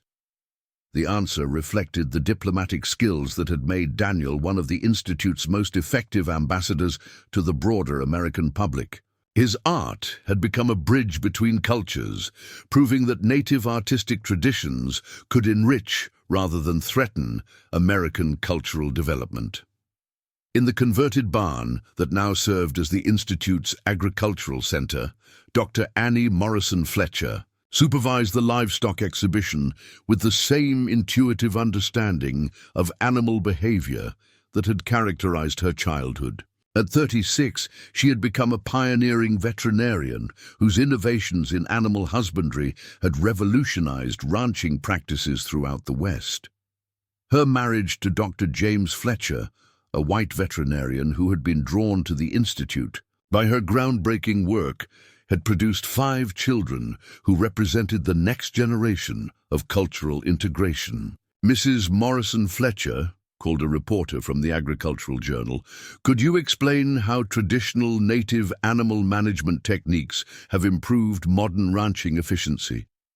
Annie smiled, her response reflecting decades of experience in translating complex concepts for public consumption. "My ancestors understood that animals are partners, not just resources. When you respect that partnership, productivity increases naturally." Joseph Morrison, now 34 and serving as the Institute's ranch manager, led a group of agricultural experts through pastures where cattle grazed on land that had once been barren from drought. The small boy who had followed Bull Morrison, like a shadow, had grown into a man whose understanding of land management combined traditional ecological knowledge with modern scientific methods. "The key is working with the land's natural rhythms," Joseph explained to the touring delegation.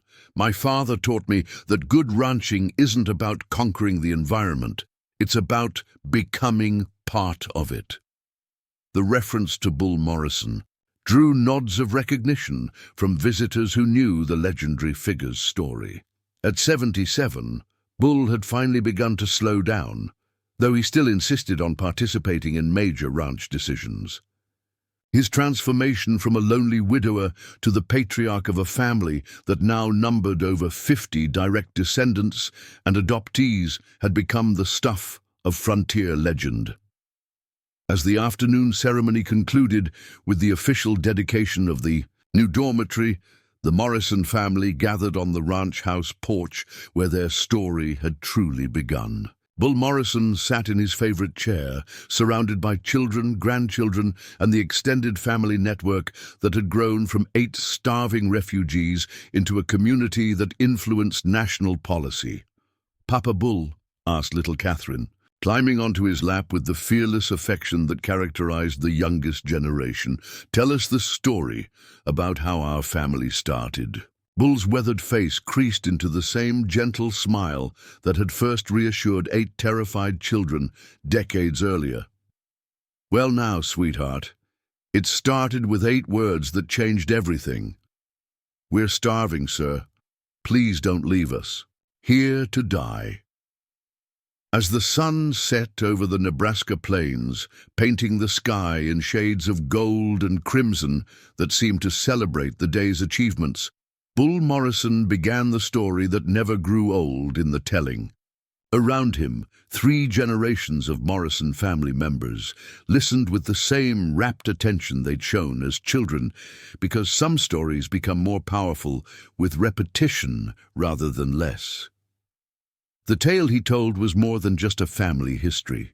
It was a testament to the transformative power of love that transcends racial, cultural, and social boundaries. It was proof that families can be built through choice and commitment rather than just blood and tradition. It was evidence that America's strength lay not in enforcing conformity, but in embracing the beautiful complexity that emerged when different cultures learned from each other, and that, Bull concluded as the stars began to appear in the darkening sky, is how 8 starving children and 1 lonely old cowboy discovered that the best families are the ones we choose to build together. In the comfortable silence that followed, broken only by the gentle sounds of children breathing and the distant lowing of cattle, the Morrison family sat together on the porch of a ranch that had become a symbol of hope for thousands of children who needed to believe that belonging was possible, that families could be found even in the most unlikely circumstances. The legacy of that autumn day in 1876, when Bull Morrison made the choice to protect rather than ignore 8 desperate children, had grown beyond anyone's imagination. The Morrison Educational Institute would eventually serve over 10,000 students across 5 decades, producing teachers, doctors, lawyers, artists, and leaders who carried the lessons of cultural bridge building into every corner of American society. But for Bull Morrison, sitting on his porch surrounded by the love he had chosen to nurture rather than the loneliness he had once accepted, the true measure of success was simpler and more profound. 8 starving children had become 8 thriving adults who were now raising their own children to believe that love could triumph over fear, that families could be built on choice rather than chance, and that the most powerful force in the world was a human heart willing to say, "You're mine now," to someone who needed desperately to belong. Up next, you've got 2 more standout stories right on your screen. If this one hit the mark, you won't want to pass these up. Just click and check them out, and don't forget to like, subscribe, and turn on the notification bell so you don't miss any upload from us.